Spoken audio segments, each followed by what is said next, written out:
Oh, please. We already know you finished. You can broadcast for up to 8 hours. Go fuck yourself. Wow, nice. Why don't we do a marathon session one time? Some podcasts do that. Those like 24-hour podathons. Tantric rundown. Absolutely. Okay, let me just share the link to Fudgebook. Hour 1, a career retrospective on Brian Adams, a.k.a. Crush. Marathon session one. Oh, I just heard myself. Yes. Somebody looked this up on YouTube. Right next to his microphone. Come watch. You're putting it up on the Twitter? Yeah, we'll put it on the Facebook, and the Facebook sends it to Twitter so that Sal can join. Maybe I'll join tonight. Maybe if it goes up on Twitter, perhaps I shall retweet it. Well, perhaps you shall. Or I'll get Henry Hugepex to retweet it. I will also share this to I just put it on Facebook. Quest End Network. Well, on YouTube at least. I didn't know we were live on YouTube and on Google. Oh, yeah. We're all fancy and shit now. Up there it is, 15 seconds. Oh, let me see. Retweet! Yeah, bitches. What, buddy? What, pal? Yes, potty What's word. what? There's going to be a lot of potty words. I don't need you to tell me after every one of them, okay? I might enjoy having Jackson on commentary, I'm not going to lie. This is why I had to bring your headphones. Action Jackson. Well, he'd probably come over and say hi, Adam, but he can't see you, so. You probably heard profanity. I bet he heard a profanity or two when he was at the show. APW is very family friendly. Oh no, I meant the SmackDown show. Oh, maybe. So people remember when that 9-year-old called me a faggot? Remember that? That was fun. I do remember that. Or wasn't it his mom? His mom did too. His mom insinuated that I would want to go backstage with the Nexus and have sex with all of them, but the boy called me a faggot. Ah, okay. So, Hello, Jackson. He said hi. Hey. So would that make it the sexist? There's going to be a raccoon here in a second. Oh, yes. No, is he? Oh, okay. Oh, yeah, he's a big fan of Raccoon Reigns. Is Jackson? Oh, is he? Yes. Does he still? Oh, Well, yeah. in that case, I'll break my rule just this once. Uh-oh. How's it going there, folks? I Jackson? have no camera from you. Oh shit! No visual. I don't have any camera from me either. I have no visual. Fix your raccoon. Hold that thought. Hold that thought. Yeah, now we're past 7:30 because of you. I'm just saying. Still no camera? Nope. Wow. This right here is Dennis Hopper. That's Bada right. boom, bunny and a raccoon. How you doing? How you doing? That was his favorite You know what? thing ever. Like snuggly softness, but the more love it gets, the more Ooh, hell is that? we had commercials going. Okay. less super fresh. This episode of The Rundown is brought to you by Snuggly Soft Things. Whatever the hell that said. And it releases freshness. I'm gonna disconnect and I will Oh, come God. back since my camera's apparently not working. So Damn you, raccoon. there's a new one every single time with Google Plus. A new problem. The microphone worked right away, and this time we don't have a camera for Raccoon Reigns. He was the one who wanted us to start early, and he's the one holding us up. He's got big raccoon business to attend to. It's a garbage cans.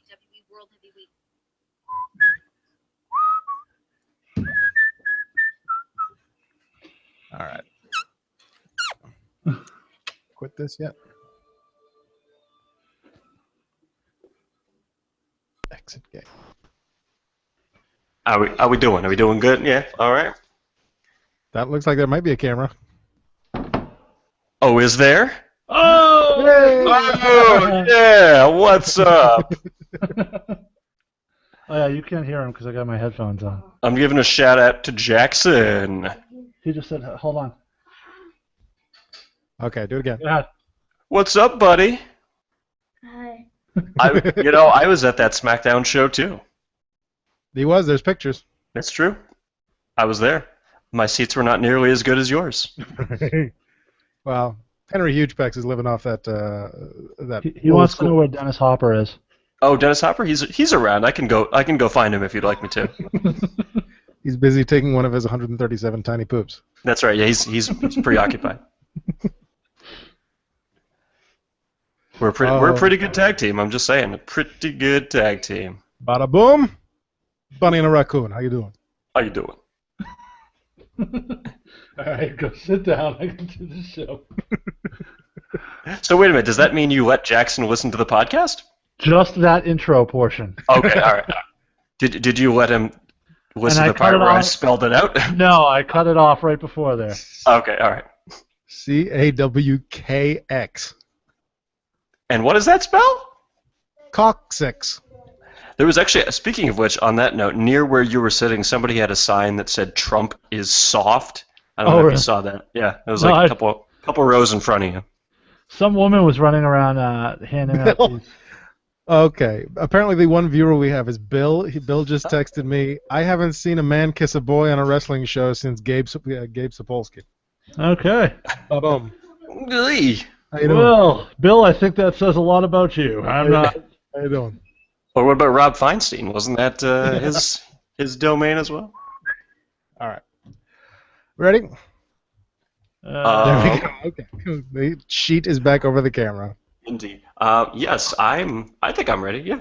Let me see. Where's my record? Okay. I have to figure out how to intro you now that I've changed the way the show starts. Uh-oh. It's different? It's the way we started on the 250th episode. Oh, yeah, I guess it's... Here's a raccoon. How you doing? There you go. Bada boom. All right. This is 255 in 3, 2, 1, record. More surprising than Cody Rhodes wrestling at ROH Final Battle. This is episode 215. No, 255. We're not doing take 2 of the rundown. Play the theme song. Huggers.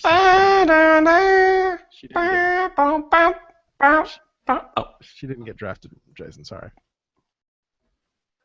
Eva Marie got drafted. I know, don't even.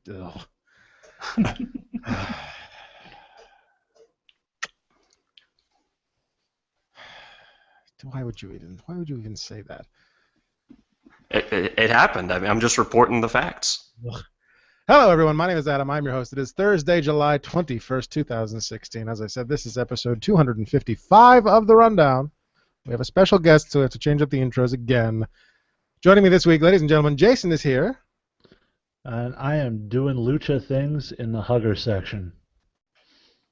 Okay. And this is a very special episode because our two co-hosts, my two co-hosts this evening, were both at the live WWE SmackDown from Worcester, Mass, the Draft edition on Tuesday night.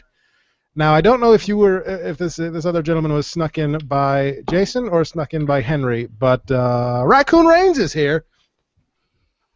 I'll face it, the fact that I'm a racist, not a big fan of people from other places with funny colored faces. Sorry. I was flipping back and forth between SmackDown and the RNC. That's my mistake. I don't think that's how that song goes. No? Well, they did a remix at the RNC. You must have missed it. It must have been. Gentlemen, if I may, Kevin Nash said in an interview this week that he wants to be Dolph Ziggler's Diesel. Transformation to HBK complete? One can only hope. Yeah, I mean, anything that'll get Dolph Ziggler back on the map. If he throws Zack Ryder through a barbershop window, I'm okay with it. He's almost fully morphed into Shawn Michaels at this point. He's got the trunks are slowly changing. All he needs to do is start using a back suplex as a finisher, and I think we're all set. Well, and Playgirl, you know. There you go. Yeah, and pierce his navel. And lose his smile. And win about 26 more belts. And bang Sonny. That may have already happened. We don't know for sure. Yeah, fair enough. If you got enough money and a Skype connection, you can do whatever the fuck you want. Yeah. Sounds like you have personal knowledge of that, Adam. No, but I read things on the internet. Well, then it must be true. Speaking of reading things, Henry Huge Facts. Oh. If you want to know what that means, watch last week's YouTube episode, and to see the Google Voice transcripts of this week's voicemails, tune into this week's YouTube episode as well. By the way, Adam, allow me to send out, as I return to the rundown this week, allow me to send out a big special hello to my friend Sal, who will no longer enjoy the show because I'm That reminds me, Sal asked me to text him when we started. This feud is heating up, folks. He's heating up. When we do the rundown draft, Sal will be drafted to the Tuesday episodes, and Jason will be drafted to the Thursday episodes. Boom, shakalaka. All right.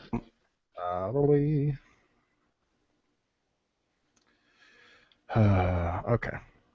Back to the mail. So we do have some voicemails this week. We have 4 voicemails this week. What, did something happen? Well, yeah, I know. And then we'll get to your live reactions because Jason, I know you have a lot to say about the draft. Oh my God, a lot of angry musings. So let's this do week. this. Let's get this out of the way first. And I even came prepared with special audio files. So Oh my goodness. yes. Super fancy this week. Yes. Is it copywritten music? I took some sound while I was in the bathroom at the SmackDown Live. So. Oh boy, well that's Here's my thoughts on this draft pick. Did you get video of somebody putting forth a major sink grabber or something, or? I was in the stall and somebody had put a hole in one of the walls. I don't know. Oh. Something. Well, did you peer through to see what was going on? It was quite glorious. Was it a stampede? Sorry, I need to type something down right now. There we go. You need to write down the address of that glory hole. Worth the drive. Hey, look! I don't ask what you do during the podcast. All right. As a side note, though, the DCU Center not quite on par with the Fleet Center, I must say. Of course not. It's Worcester. Yeah, wasn't it? Well, Sorry, not quite the Worcester. same. Adam, All on right. behalf of Worcester, eat a dick. I tried, but you already took the stall with the hole. Boom. And, let's talk about the WWE Draft, shall Well, we? it's Sal. We can skip Now, this. I'm going to Oh. try to keep a positive long-term outlook. I don't have high expectations for Battleground because I feel like it was just a throw together. They're just literally trying to get through the draft, and I think they'll start on Monday and Tuesday of next week to kind of pick it up and lay storylines and be unique in their own individual creativeness. And I'm fine with that. A couple of notes for the draft. I'm very happy Fifth Allen got drafted to Raw, and I'm glad he wasn't there because I want to see him get his debut entrance on Raw. I wouldn't have picked Baron Corbin as high as he went, but for all the people complaining about that pick when there was other people on the board like Cesaro and Enzo and Cass, the one thing I do have to mention about Baron Corbin is that they have big plans for him, and he obviously has not been utilized since he won the Battle Royal at WrestleMania. So maybe they do something. They put him in a meaningful storyline. There's a lot of potential on SmackDown. I love the American Alpha pick. I think that's huge. I like, obviously, Bray Wyatt. And Eric Rowan being drafted eventually to SmackDown makes sense because they might go with the original Wyatt family if Luke Harper comes back and joins them on SmackDown. I'm fine with that. I'm fine with AJ Styles. I'm fine with Shane drafting Dean Ambrose. As far as Raw goes, I think you could have done the Big Show picks and the Sheamus picks maybe later on in the supplemental draft. I don't think you really needed those. Carmella and Alexa Bliss, great add-ons from NXT. Nia Jax, I know she got size, but she doesn't have skill. I wouldn't have gone that route. And I still think Bayley's going to be that surprise partner. So, all in all, kind of a mixed bag with the draft. I think that's where a lot of people are going. But, we shall see how the creative team now handles the talent. If they book them differently than they have been, then let's go off to the races and running. And I will talk to you guys next week. You seem skeptical. I would never doubt WWE's creative department. I was dead on. Where the fuck did Raccoon Reigns go? I think he's in the couch. There you go. I wanted to give a little more space so you could see the rest of the couch there. There you go. Okay. Yeah. Good catch. All right. And in terms of what he was saying, yeah, all they have to do to use Baron Corbin, he and Ziggler are on the same show. I smell money. Also, John Cena and Randy Orton, same show. Yeah. I tweeted when Shane drafted Baron Corbin, and then Stephanie drafted Enzo and Cass, and Shane then looked mad that he had lost the opportunity to draft Enzo and Cass. I was like, well, that's what you fucking get for drafting Baron Corbin, isn't it, you dipshit? Yeah, for waiting until, what, the 20th spot to draft Enzo and Cass? Jesus Christ. For Christ's sakes. Even when I did the draft on this very show with Jason, I think I took Enzo and Cass much earlier than that. Yeah, I would venture to say that our draft made both shows significantly better than this draft absolutely. made SmackDown. Well, for starters, our draft had Bailey, so Yeah. right there. And It didn't Nakamura. have... Yeah, right, exactly. Yeah. Even in kayfabe, are we now to just assume that the GMs are basically idiots? Like, no, right. we didn't think of Bailey. Oh, Eva Marie. We got Eva Marie. We got Yeah. Alicia Fox and Summer Rae. But no, we don't want Bailey. We want Alicia Fox and Summer Rae. No, Well, Jason, I guess since Jason, we're your point was the fact that some of the NXT picks were a bit nonsensical. Yeah. And the order that they were picked in. So here's my thing with this, and this was one of my big takeaways from this draft. I thought going into it, I thought I understood the idea that you can't, pillage the entire NXT roster. That is still a touring brand. They do still need attractions to bring people into their house shows and things of that nature. However, I think they needed to make some addendum to the rules to make that make sense. For example, had they gone into the draft and said no NXT champions or #1 contenders are eligible for this draft. Right. Okay, now you've taken Revival off the board. You've taken Joe off the board. You've taken Nakamura, Bailey, Asuka, all off the board. Now these picks make some sense. Now you can see from the group of what they were picking from how it stands. Instead, by not doing that, what they told us, as Raccoon Reigns alluded to, is that these GMs are idiots. And for example, also I think they went into it saying we need to draft 3 men and 3 women, because I could think of a bunch more men who deserve to be on this roster above Carmella, Alexa. Austin Aries. Austin Aries. Well, Austin Aries is a great example. Bobby Roode hasn't been on TV yet. That's coming, but I mean, Bobby Roode would have been a better call-up. But here's the thing, and then even once you get past the nonsensical nature of that draft, but what these guys have told us is that they believe that Carmella is more effective on their show than Bailey would be. That Right. Not Chad. I like the Chad Gable and Jason Jordan pick. I like the Finn Balor pick. But what they've told us is Mojo Rawley would be better for them than Shinsuke Nakamura. Right. It does not make sense. It doesn't pass the smell test. And I've heard people say, well, you got to put away your disbelief, and that's fine. I understand it's wrestling. You've got to suspend your disbelief to make it work.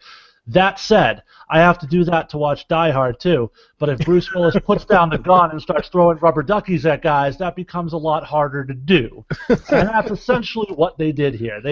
They did something that made 0 sense and then said, oh, but we just expect you to believe that. Yippee-ki-yay, rubber ducker. Well done. Thank you. No, it was almost to borderline infuriating watching that play out. I do agree with Sal. I liked the fact that they weren't in attendance because I do want Finn Balor to have some type of a special debut. Same with American Alpha. Yeah. I do love the fact, I don't know if you guys saw any of the Draft Central that they did. I went back and watched it after on the network. I loved the fact that they cut back to the Performance Center and they were all sitting there like it was a real draft and they were watching. And I think that would have been great to be put on the actual broadcast. They didn't do that. Okay. I'm fairly certain that at least the NXT guys, if not the main roster, did not know who was going up, based on the reactions that I've seen. My complaint on Tuesday was that they weren't showing the Performance Center reactions on SmackDown, but then they showed them on NXT, and I think that actually worked better, as it kind of works in the context of the NXT show. Like, hey, here's these guys that are on our brand being recognized and being called up. They did And show here's them how on the happy they Draft are to be Central. leaving our brand.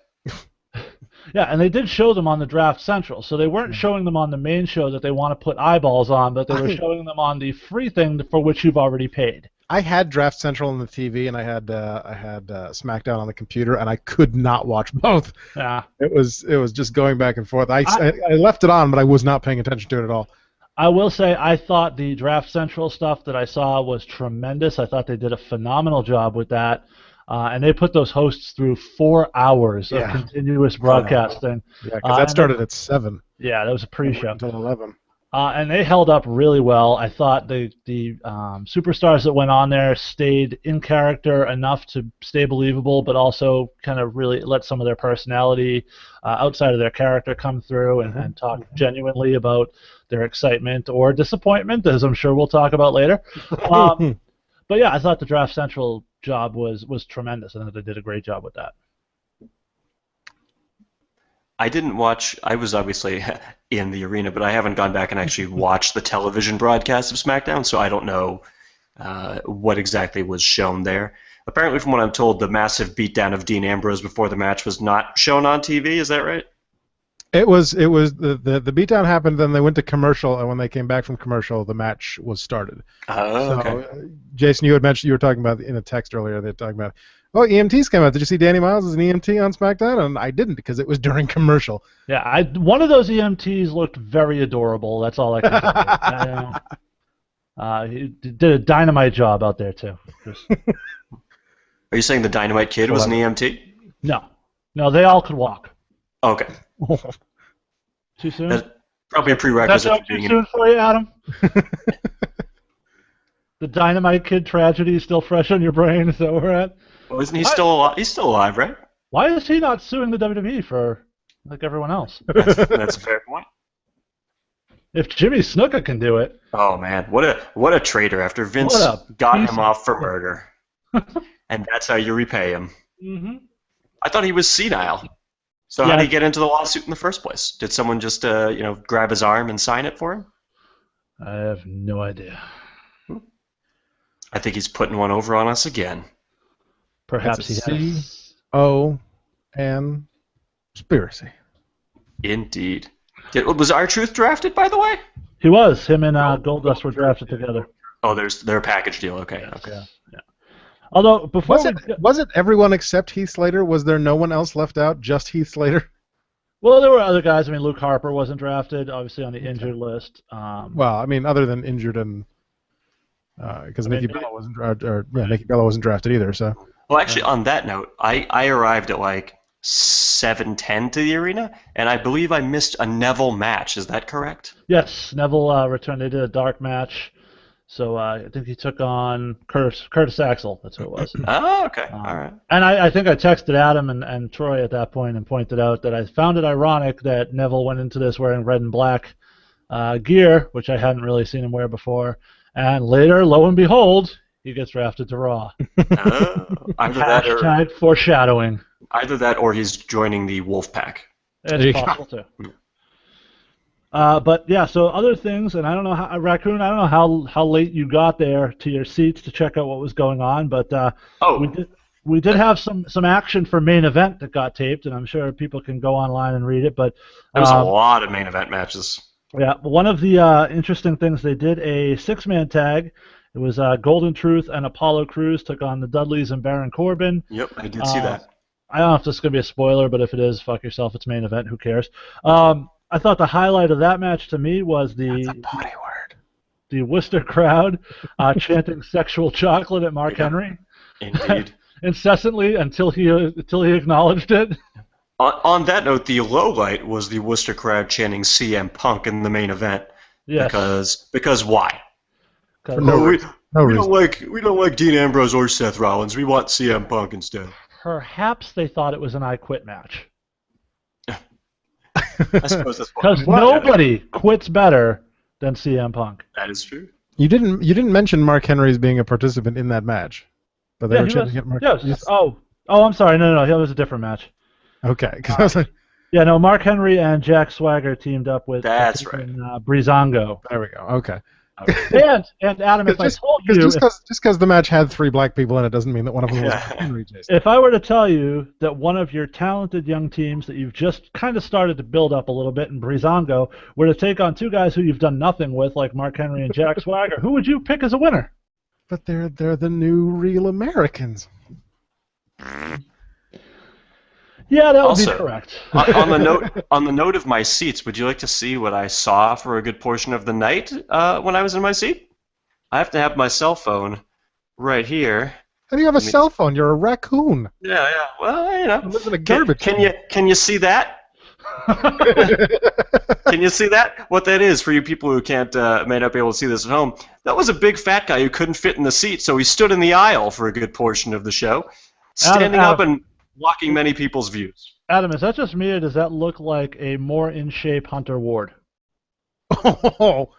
Oh, snap! We'll have to send them the link to this YouTube video. So yeah, check out the YouTube to see the YouTube video to see the picture that Raccoon Reigns is showing us.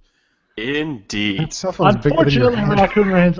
Unfortunately, Raccoon Reigns, I cannot relate because my view all night was JoJo, and let me just tell you that I was not a huge fan of JoJo.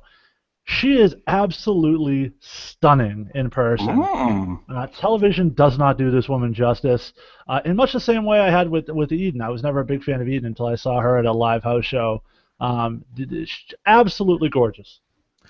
So, I need a supercut put together of all. You don't have any here, Adam. You don't need a supercut. Of all the times, every time she's announced a wrestler's weight, because I swear to God, it's the exact same inflection every goddamn time. Well, yeah. Pounds. Better than Champ-Ya-Cha on Raw. 476 pounds. Are you talking about the guy who was standing in front of me? No. Currently blocking the aisle, weighing 476 pounds. Greasy McBackfat! In the main event of main event as well, we got a Shining Stars appearance. Yeah. That's true. That is Be true. jealous. Lucky you guys. And they were victorious. Over 2/3 of the former League of Nations who have broken up and gotten back together with no explanation 55 times in the form of Sheamus and Alberto Del Rio. But Alberto Del Rio has gotten very good at breaking up with people, apparently. So, is that confirmed that they were? For those of you who don't know what I'm speaking to, apparently today I'm telling you, it's a gimmick. that Paige has removed all photos of Alberto Del Rio from her Instagram account. This coming on the heels of them being drafted to separate brands. And for those of you who were unaware, it was just a few weeks ago that Paige made a comment that while Alberto Del Rio was on tour overseas, that her ovaries were hurting. When he returned from India, she put on Facebook a very sexy picture with the phrase, "My ovaries are exploding." Yes. So her heart may be broken, but her ovaries can begin the healing process. Oh, well, that's nice. It's. I'm telling you, this is all a gimmick. They split on the roster, so they split in real life. But no. She dumped him for Cody Rhodes. That's how we're gonna. Speaking of Cody Rhodes, I'm interested in your take on this because he has officially been announced to appear at ROH's Final Battle. Yeah. Are you still so sure that he's coming back to WWE? It doesn't faze me one way or another. Matt Hardy did independent shows too. Yeah, and then he showed up on WWE saying, "Come see me in Ring of Honor." Yeah. I don't think they're gonna. If it is a work, and I'm not. I've said from the beginning I could be 100% wrong. It wouldn't. I mean, they could make a couple bucks for Ring of Honor in the process, but make themselves a lot more money down the road by selling the angle. So who knows? Work. Hashtag Cody Truthers. There you go. That's right. I think it's real, but we'll see. Let's go to the next voicemail. On to the next Sal voicemail. Do we have any voicemails about main event? Because I'm. I don't think so. My mind's telling me no, Oh boy, R. Kelly? but my talking telling me yes. R. Kelly calling. I don't want to hurt nobody, but there's something I must confess. I have an urge to pee I on don't someone. see nothing wrong What is going on? Ooh, it's getting with sexy. a good lucha thing. I don't see nothing wrong.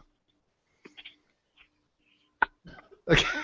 So that's a thing. All right. Okay, so since that broached that topic, we talked about the Draft Central, and for those of you who did not watch it, you missed perhaps the greatest unintentionally horrible promo. So bad. Oh boy. And So bad. I came Who cut prepared. it? So for those of you, Raccoon Reigns, I urge you to go back on the network and watch this. no need, Adam, no need. because for those of you who did not see it, Oh, I this will is the provide the for audio you. you were Oh, talking about. Jesus. Okay. I will provide for you the audio now of Please don't perhaps sue us, the Vince. worst wrestling promo ever. Wait, who's cutting the promo? We don't make any money off of this. Please don't sue us, Vince. Enjoy. This is Kalisto and what's his nuts? Oh, hold on. Oh. My iPhone went to sleep. Hold on. All right, that's. Well, 'cause There you we go. pushed the- Okay. Champion. What can we expect from you on SmackDown Live? Well, hey, I'm here, like I said before, I'm here to shock the world. I'm ready. Shockmaster? I'm ready to show my lucha art inside and outside the ring. But first of all, I can't stop thinking about Baron Corbin being on SmackDown. I get to have my revenge. Is that scary? Hey, like I said, I'm here to stay. Make a good lucha thing. Kalisto excited to be on SmackDown Live on Tuesday nights. Renee in the panel, we're going to send it back to you. So bad. A good lucha thing? Was that what he said? Yes. See, Do. now, so Thanks. my take on that, right, is as he's going through this promo in his head, he's going to say, I'm here to make an impact. And halfway through that, realizes he's about to say the show name of TNA's show and goes, oh shit, I better not say that. And then went completely off the rails. And then he's like, I'm going to take this lucha thing underground. Oh, shit, sorry. Yeah. Exactly. It sounded like midway through, who was interviewing him? Tom Phillips or whatever? No, it was, was that Greg, whatever his name is. Greg, what's his nuts? I forget. Oh. It sounds like midway through the interview, maybe that Greg guy just out of camera view pulled out a gun. I'm gonna do good at this lucha thing. I'm out of here. Bye. Or his dick. This is a pistol. This is my gun. Yeah, that's true. This one's for shooting, and this one's for fun. Oh yeah. But yeah, that sounds like a pretty terrible promo. I First of all, laughed so fucking hard at that. First of all, the fact that he started by saying he was here to shock the world, which is exactly what Sting said before introducing the Shockmaster. I mean, right off the bat, you know you're in for a rough go right there. And then he talked about Barry and Corbin, which Vince has already done. So, really no need for him to do it at this point. They're just piling And what was on. he was talking about getting revenge on Baron Corbin? Do they have a feud going that I missed? I think there was a slight interaction where Corbin kind of beat down him and Sin Cara at one point. Uh-huh. But it was very brief and apparently only memorable to Kalisto. But, What show is Sin Cara on now? Sin Cara is actually with the Cruiserweights on Raw, while Kalisto is not with the Cruiserweights on SmackDown. Yeah. Is there going to be a The cruiserweight? bigger of the two Lucha Dragons. Are there plans to have a cruiserweight title, or is it just going to be, hey, watch these cruiserweights flip around for no reason? Rumor is that the winner of the Cruiserweight Classic is going to be named Cruiserweight Champion. But we'll see what Okay. happens there. Well, that would make sense.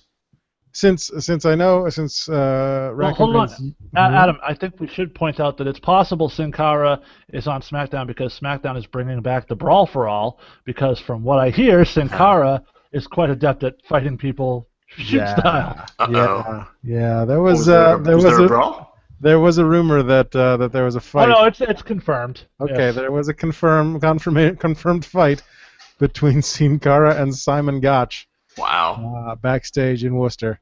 I'm picturing in like which- Simon Gotch, but like putting the fists up like the old-timey fight that he does, and Another like Sin fight- Cara another fight wearing in the catering. mask. And These fights apparently, always seem to take place in catering. Have you noticed that? yes, and apparently Sin Cara won on all cards, if you know what I'm saying. A fairly convincing victory for Sin Cara, who, as I understand it, is now 4-0 in these particular types of contests. Well, the reason why Simon Gotch didn't win is because he couldn't throw Sin Cara face first into the ring ropes. So that's his move. That's his knockout move. Fair enough. Yeah. So what I was going to say is, for folks like Raccoon Reigns and others who did not watch the Draft Center live on the network and did not see the post SmackDown draft picks, we can just go over the full list here of each roster. Yeah, and but just going in, for my money, I'm going to say, and maybe when you read the list, Jason, you can give your take on it, but looking at the rosters, for my money, Raw, better top talent, has the cruiserweights, has the better women, has the better tag teams, so tell me why I should watch SmackDown. Yeah, definitely. By the way, speaking of that, definitely check out Troy wrote an article on questendnetwork.com, his take on the draft, so be sure to check that out on the website. But on Raw, we've got during SmackDown was drafted Seth Rollins, Charlotte, Finn Balor. By the way, first round draft pick. I appreciate that. Third overall pick for Finn Balor for Raw. Third pick for Raw, yeah. Roman Reigns, Brock Lesnar, The New Day, all three of them. Sami Zayn, Sasha Banks, Chris Jericho, Rusev with Lana, Kevin Owens, Enzo and Cass, The Club, Big Show, Nia Jax, Neville, Cesaro, and Sheamus. Why Big Show went during the main show and not the post show, I don't know, but whatever. Yeah, that was odd. And then picked during the additional 30 picks on the network, the Raw drafted the Golden Truth, Titus O'Neil, Paige, Darren Young with Bob Backlund, Sin Cara, Jack Swagger, the Dudleys, Summer Rae, Mark Henry, Brown Snowman, Bo Dallas, the Shining Stars, Alicia Fox, Dana Brooke, and Curtis Axel. Can you answer this question for me? Because I was obviously at the show. I didn't understand exactly what was going on. Before Foley drafted Chris Jericho, was there a reason he was reaching into a trash bag? He was reaching for his notes. I think that was the joke, was that instead of a briefcase or a backpack or what have you, the joke was that he keeps his shit in a trash bag. Okay. Well, there's nothing wrong with keeping anything in the trash, just for the record. I mean, that's... Actually, I watching the show live, I kind of assumed that Raccoon Reigns had snuck backstage and bitten into a couple of the wires and cables backstage. I wish... because that was blown out, right? One or two problems with the Titantron at the DCU Center. Yeah, when Foley reached into the bag, were they chanting "Fix the screen"? Was that what that was? I think that's what it was. Yeah. Yeah. Boy. Okay, on SmackDown, during the show was drafted Dean Ambrose, AJ Styles, John Cena, Randy Orton, Bray Wyatt, Becky Lynch, Miz with Maurice, Baron Corbin, American Alpha, Dolph Ziggler, Natalya, and Alberto Del Rio. After SmackDown on the Draft Center was the Usos, Kane, Kalisto, Naomi, The Ascension, Zack Ryder, Apollo Crews, Alexa Bliss, Breezango, Eva Marie, the Vaudevillains, Eric Rowan, Mojo Rawley, and Carmella. The Vaudevillains went after Eva Marie. Yep. Oh, boy. Well, Eva Marie can at least make money by showing the goods, Vaudevillains. All red everything. So really, she should have gone to Raw. Except she's on the blue show, yeah. All blue everything. Yeah, apparently, there were reports, sorry. According to the Wrestling Observer newsletter, that before the announcement that Brock Lesnar had failed a drug test following UFC 200. Actually. Yeah. He failed one prior to the fight, and then he failed an in-competition one. And for those of you who don't know, an in-competition test is within 12 hours before or after the fight. So he was definitely, and he tested positive, as I understand it, for some type of an estrogen blocker, which is used to mask steroids. I didn't write down the exact name. It's a clomiphene or something like that. Something like that. But it's one of those things that you can't really dispute that you got busted for using steroids. And again, what does that say about the WWE's program, that they either didn't catch it or buried it? Here's the thing, Raccoon. If you go back and you watch the UFC fight with Brock Lesnar, I don't know if you had the chance to see it from your trash can. Unfortunately, no.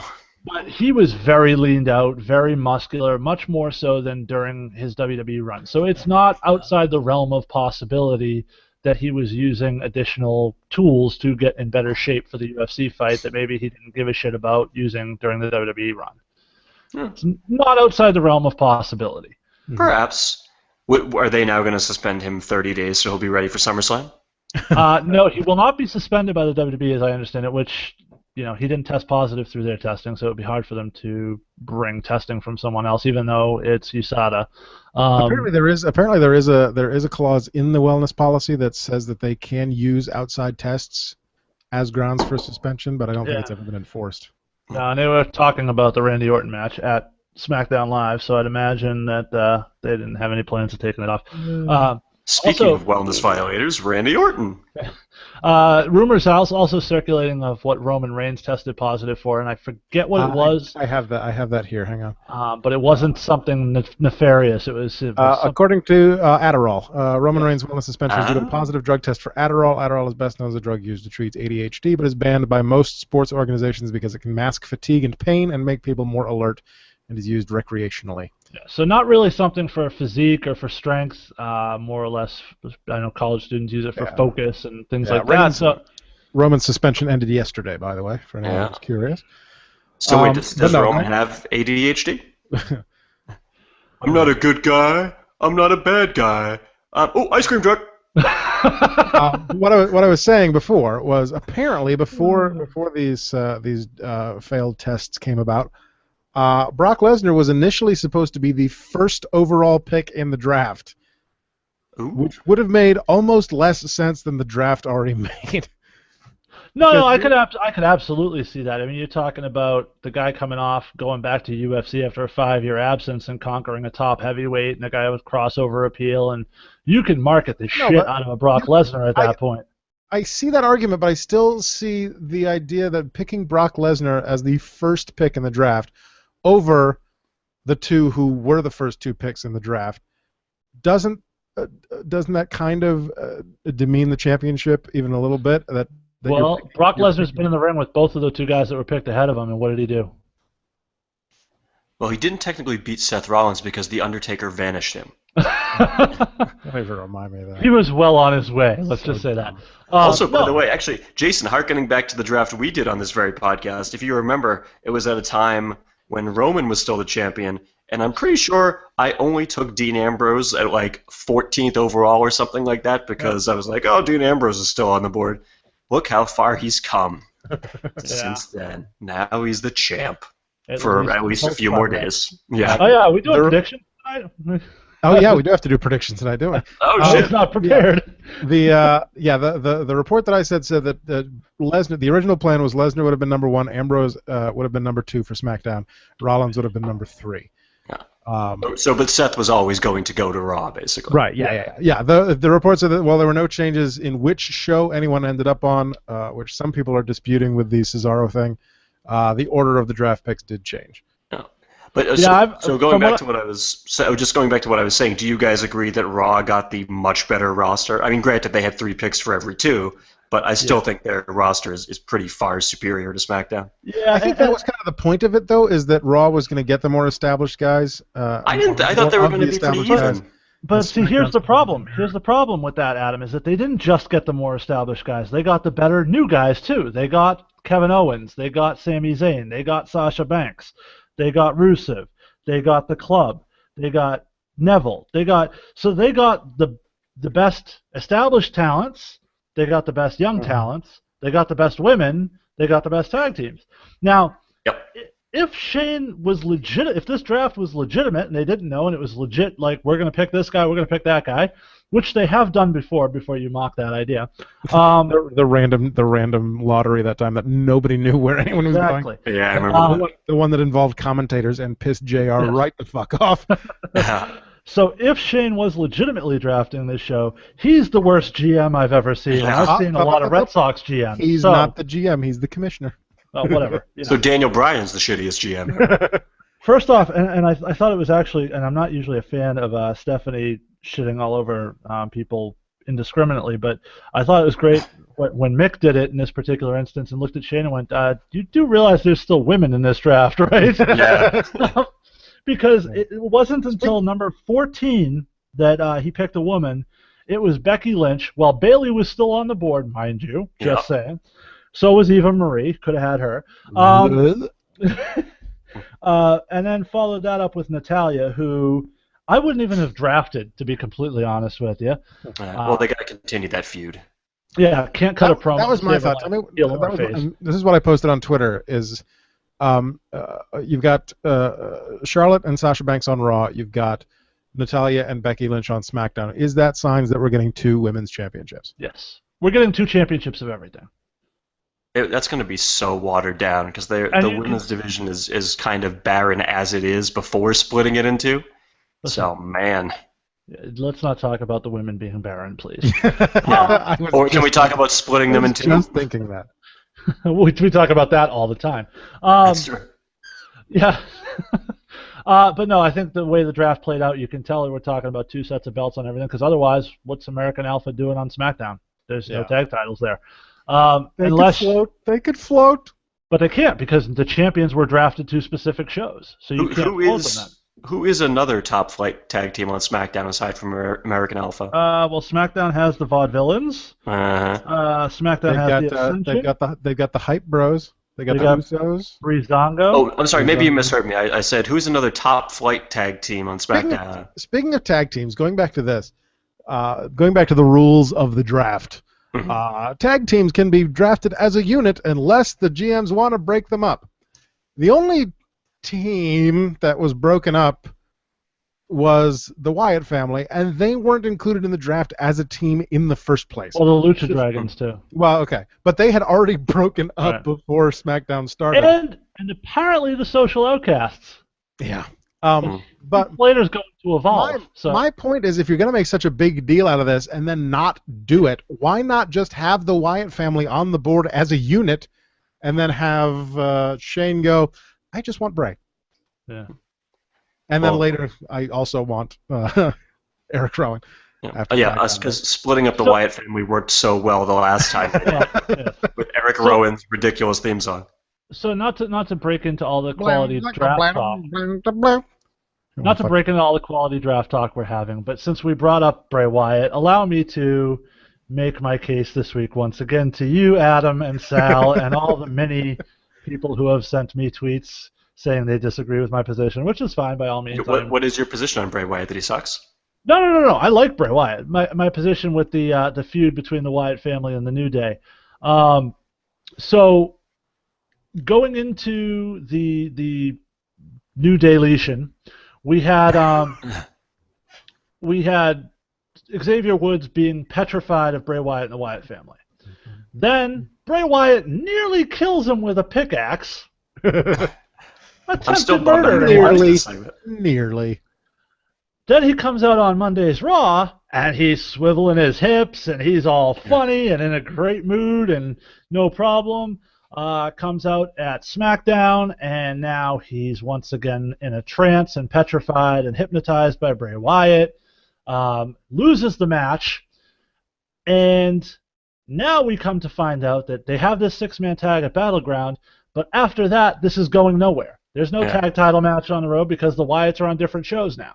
So, as I said, Adam, I had no problem with the concept of the feud, but I saw nowhere for it to go that made anybody better for the result of this feud, and I think that's playing out now. No, I do see your point there now. Like we said, especially as they are now separated, and obviously there is no tag titles going to change hands because there's not a tag title match at Battleground, which is where I thought this was leading. And I do understand and accept your point there. But I have still been intrigued during the proceedings, and I think that even though they missed it on camera, the full extent of it, Xavier Woods doing that flipping kip up into the scared shitless reaction to the crab walk, I think was one of my favorite things that happened on SmackDown this week. Yeah. And the crowd gasped at that point. Like, oh, that got quite the reaction. Yeah. So I thought did the enjoy crowd that. was actually pretty good for most of the show, except for the dumbass CM Punk chant. But like when main event started, like every match the crowd was into that, even though we were getting fucking Jack Swagger and Mark Henry. So so kudos to you, Worcester, since you basically gave the biggest reaction of all time back in 1999. But Worcester did, and however. good on Mick for mentioning that during yes, exactly, yeah. No, Right I actually here. thought it was great when In Worcester, Daniel Bryan Massachusetts. came out and the place went just ape shit, and the Yeah. yes chant was crazy, and then Stephanie was like, "Oh, hey, remind them that they like you too." He's like, "Yeah, he did that right here in Worcester, Massachusetts." And Yeah. Stephanie played that really well. I actually really enjoyed the interplay between Stephanie and Mick. I thought, while it's kind of an unnatural pairing, I thought they played off of each other nicely. In that draft scenario, I thought Shane and Daniel I Bryan. enjoyed Stephanie's dress. Yes. Yeah. Raw dress. I thought Yes, the raw dress. that was a Actually, nice one of touch. the funnier parts of the screen breaking down was that at one point there was just a giant section of the screen that was down like a straight line of the display. Yeah. And they flashed to the camera to Mick and Stephanie, and the huge blacked out section was the entirety of Stephanie, so you couldn't see her at all, and the crowd went crazy cheering for it. Oh, okay. That makes sense now. Because I was on an angle where I was to the side of the stage, so I couldn't really see the screen. Well, plus you had that fat guy in front of you. And there was the fat guy, also. So he had a great view of his neck rolls, but not so much of the screen. Yeah. Sorry, I didn't mean to sidetrack from the draft talk, but we talked about Bray Wyatt, and I needed to get that in No, that's to fine. defend myself against Sal's slanderous And I do text messages to other as I said, hosts. I do agree with that point. It is a bit of a disappointing finish to the story. I thought that it would go other places, and it's obviously not going to because they are being split up with the draft. So Fuck me, I guess. So yeah. as for my comments with the draft, some of the stuff we kind of sort of touched on, but just to put it in, we also still have 2 voicemails left. Just to kind of put it in perspective for those of you at home, you have Zack Ryder, former Intercontinental Champion, a guy who's going for the U.S. title on your pay-per-view on Sunday, who was drafted below Jack Swagger and the Ascension. Oh, yeah. He was, however, taken 1 spot ahead of Summer Rae. Oh. You know who wasn't taken 1 spot ahead of Summer Rae were the following people who were all drafted below Summer Rae. All right. Apollo Crews. Oh. Smiling black guy. Former World Heavyweight Champion Mark Henry. The Brown Snowman. Breezango. Bo Dallas, the Shining Stars, the Vaudevillains, Eric Rowan, and Curtis Axel. Andy's on the side. He says, play my voicemail, damn it. We're getting to it. We're talking. So I'm just going to keep talking now so we don't have time to play Andy's voicemail. And apologies to Andy. It was cut for time. He says, Ascension is amazing. Just wait. Push time. Well, I mean, they're basically tag team main eventers on SmackDown at this point. I would like them to actually do something with the Ascension. I'm actually looking forward to this Heath Slater thing because I'm thinking this may actually lead to something. Well, the Ascension are one of the great failures. They absolutely should be better and more significant than they are. NXT Tag Team Champions in history. Wow. And well, the problem is that they came up to the main roster and they turned them into a punchline. Yeah. They changed their look and made them look silly and comical. And Andy's looking for someone named Richard. I don't know. But he's calling you a dick. Well, he's not the first. Do you want to see my dick? Is that what? Do you want me to whip it out? Can you get it out of the trash can? Oh, let me see. You know, if you pull it more than twice, you're playing with it. Jackson, avert your eyes. Oh, he's got his headphones in. We're good. Just for the record, we could show cock on this show, right? It would just be if somebody would report us. That's the only thing. Only in the same vein as the Vince Loves Cock T-shirts. First of all, you probably shouldn't have said. You probably shouldn't have said same vein. Yeah, shouldn't have said vein when talking about the cock. Oh, so there's another one on the side over here. Not a cock, but a comment. Sal says, "Oh shit, Raccoon's here." Will Adam put up his trivia title on the line? No, because there's no fucking trivia game, Sal. Oh, we got more comments on the side. We're fucking blowing up tonight, son. Blowing up? I only have that like one. Like a man smoking at a gas station. I only have that one, so let's go to this voicemail. All due respect to Andy, I'm pretty sure with some of the shit we've said on this show, if we haven't gotten flagged on YouTube yet, it ain't happening now.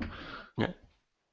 We have pretty cool listeners. I think we could show cock without getting in trouble. There it is. You're going to get flagged on YouTube. Why are these showing up so late for me? I don't know. Anyway. We didn't show cock. We just talked about My name is Tommy Montesanti, and I am the guy who called in. He's stealing my gimmick. NXT and the Cruiserweight Classic, and you can't teach that. And no, I ain't got Big Vinny here with me this week. Big Vinny's out helping out my Uncle Anthony. He's doing a job for him. I can't really talk about it on the phone, though. But I did want to talk about the Cruiserweight Classic and Mustafa Ali versus Lince Dorado. Guys, that match, I'm not going to lie. I didn't know these guys coming in. They tore it the fuck up. Mm-hmm. Colonel that Mustafa? Was the craziest fucking match I've ever seen, and I thought both guys put on a fucking show. It's a shame. I don't see Dorado going far. Maybe he gets through the second round.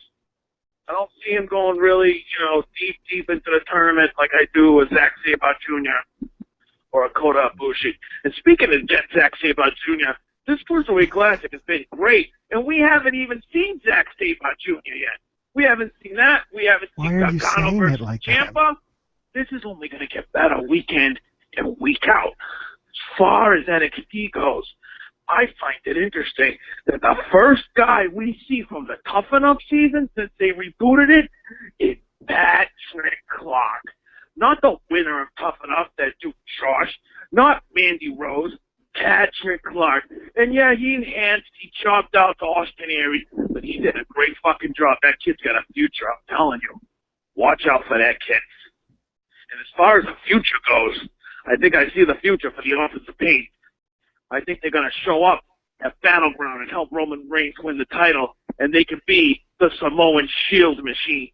I'll talk to you guys next week.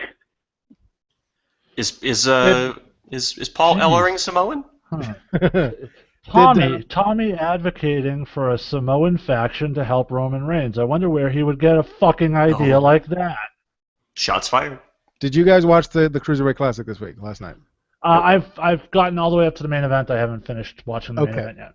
3 words. I did see the match he was talking about. 3 I have words. intentionally gone out of my way to avoid the spoilers on the Cruiserweight Classic. I just want to be surprised. So 3 words about last night's Cruiserweight Classic: springboard, reverse, Hurricane Rana.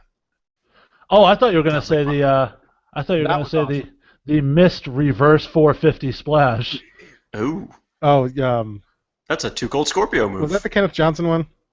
Might have been. Because Kenneth Johnson did some flippy dipshit. No, well, whoever it was the guy who lost the match. Yeah. Kenneth Johnson was the big lanky black guy who has the worst name in professional wrestling. Yeah, seriously. I'm Kenneth Johnson. Does he go back to being an accountant after he loses? But yeah, he did some flippy dipshit move off the top rope and would have missed completely even if the guy hadn't rolled out of the way. That was I've just forgotten his name. The other Japanese guy. Tajiri. No, Tajiri won though, which surprised me. Tozawa. Yeah. Tajiri won though, which Junichi surprised me Tozawa. because I thought for sure Tajiri was just in it to give a rub to some guy in the first round, and Tajiri actually moved on. Phrasing. Watch it. You're gonna get us flagged on YouTube, Adam. May I deviate for just one quick second to just ask one question? That's what we do best on this show. Finn Balor drafted number 3 overall. Are we to assume he's going to be on Raw this Monday? I would assume he's going to be at Battleground at Sunday. Mm. I have a feeling we may see him somehow get involved in this AJ Styles, John Cena Club, Enzo and Cass match. Yeah, that's right. They broke up the club, which was unexpected and seems kind of dumb. Well, did they? Did they, though? Mm? No? Did they? Well, I guess you got Balor on the... Yeah, on the exactly. yeah. There's somebody who can slide right into that spot. And now, I don't necessarily... I don't think... Was he drafted 3rd or was he drafted 5th? I thought he was drafted 5th. Well, 3rd for Raw. 3rd for 5th Raw. overall. Yeah, okay. Yeah. I don't think that Balor's going to be with the club personally, at least not right off the bat. I think I've said it on the show before. He has to be a face. They would be shooting themselves in the foot on lost merchandise sales to turn him heel right off the bat. Oh, just like they did with AJ Styles. But they got some of the merchandise sales first. Yeah. And they've positioned AJ, even though he's a heel, he's taking on John Cena, who a lot of people hate. So he's still popular. There you go. Sal says the reverse 450 miss was Mustafa Ali. There you go. I was thinking of some other flippy move that Kenneth Johnson did for no goddamn reason. You sound like Jim fucking Cornette right now. Bullshit flippy moves. I don't have an issue with them except when you made the same complaint when John Morrison was in WWE and that completely missed the Starship Pain every goddamn week. Yeah. If you do a move off the top rope and the guy moves out of the way and where you land wouldn't have hit him even if he moved, don't do that fucking move. I'm pretty sure he would have hit him with that reverse 450 if he hadn't moved. I'm not talking about that one because that was Mustafa Ali. I don't remember what that was. I'm talking about Kenneth Johnson. I would like to say, if you're one of the people that hates John Cena, I think it's time to get creative. And when he comes out, and instead of to his music doing the John Cena sucks chant, I think we need to change it. It's time to do beat Cena up. Just beat up John Cena. Hot Asian wife. Yeah. Can we confirm that he has a hot Asian wife? That's confirmed. We can. You was it? I sent you guys the link on you texted that Vine, I think, or something from Insta or whatever it was, to the group. I never checked it out. Maybe perhaps I should have. Yes, you should have. Sal says Finn gets his Demon debut at Battleground and comes out to attack Seth Rollins. Maybe. If he gets his Demon debut, how can he attack anybody? They'll be waiting for it. I'm going to say at some point in that match, the lights go out, and when they come back on, the Demon is standing in the middle of the ring. Where they go with it from there, we'll find out. Right. He should feud with Kane first over who gets to use the phrase Demon. Or then the lights go out again, and Sabu is there. By the way, am I the only one who when they saw that whatever was it SmackDown, whoever had drafted Demon Kane, thought, oh, maybe Corporate Kane is still on the board. Yeah. They didn't draft Demon Kane though. They just drafted Kane. They stopped. They didn't refer to him on. I thought for sure that graphic said Demon Kane. Maybe the graphic did, but when they said it, Yeah. they only said Kane. The graphic said Demon Kane, and I thought for sure that then the next announcement was going to be Raw drafting Corporate Kane. Yeah. So could Raw then, because Mick Foley's the GM, could SmackDown have drafted Dude Love? Cactus Jack. I also loved Shane McMahon throwing in a CrossFit Jesus reference. Yeah. I thought that was pretty awesome. And didn't he like make fun of the Big Show or something too? Shane actually fucked up the CrossFit Jesus line, and Stephanie called him out on it, which kind of ruined the effect of the whole thing. I didn't hear the Big Show thing. I like Mick Foley trying to ride American Alpha's pop while drafting the Big Show. Say it quick so they're still cheering. Oh shit, they heard me. Fuck. And Raccoon, you obviously didn't see this, Adam, at home, but for those of us who were actually in attendance for this historic event, Raccoon, I don't know if you noticed this, but as Sasha came out, they made her stand on the ring apron for an uncomfortable amount of time while they played the replay of her getting beat the shit out of on Monday Night Raw. Yep. Just so that she when could do the replay was over, she could do the ring thing on the hanging off the ropes. Yeah, which took like 2 seconds. And they had her stand on the ring apron for like about a minute so she could do her little flashing the rings to the camera for 2 seconds. Yeah, very, very weird. It was uncomfortable to watch the poor girl have to stand there. Yeah. And also, why was she in a handicap match against Charlotte and Dana Brooke? What was the point of that? God knows. See, I thought maybe they were going to do the beatdown at the end and then whoever the partner was going to run down and make the save, but... Yeah. Was that just was that Daniel Bryan and Shane being dicks on their new show, being like, "Yeah, Sasha, you're in a handicap match because you're going to Raw"? I don't know. Sal on the side says the graphics said Demon Kane, 5'4", 175 pounds, 5-time cruiserweight champion. Oh God. Sal says Sal says mean shit about me in text messages behind my back, so I don't need any more of his messages on here. Let's see, what else did I get from the live show? All I had was WTF with NXT picks. I think we've already covered that one. Yep. No camera reaction. No camera reaction from the NXT roster. We got that on NXT, so that's fine. Yeah, I think I've covered all of my live notes. I liked a lot of people were complaining about the not having the people come out live to react to their draft picks. I liked the little video packages that they were playing. I didn't mind that. I thought it was good. Like it reminded me a lot of the NFL draft, where they show you highlight packages of the guy playing football in college and all that stuff. Like I said earlier, I think the only thing I would have liked that they've done in past years was to have all the guys gathered around in the back and the natural reaction when they find out. I thought that would have been a nice touch, and they did that with NXT. They just didn't show it to us. Right until NXT. Do you think they should have hired Chris Berman like the NFL does, like the ESPN does for the NFL draft? The only other thing I noticed, and I think it was Raccoon. I think it was actually you that pointed it out in the host text that we have going, and I'm still amazed at how well you text with pause. But anyway, a lot of practice.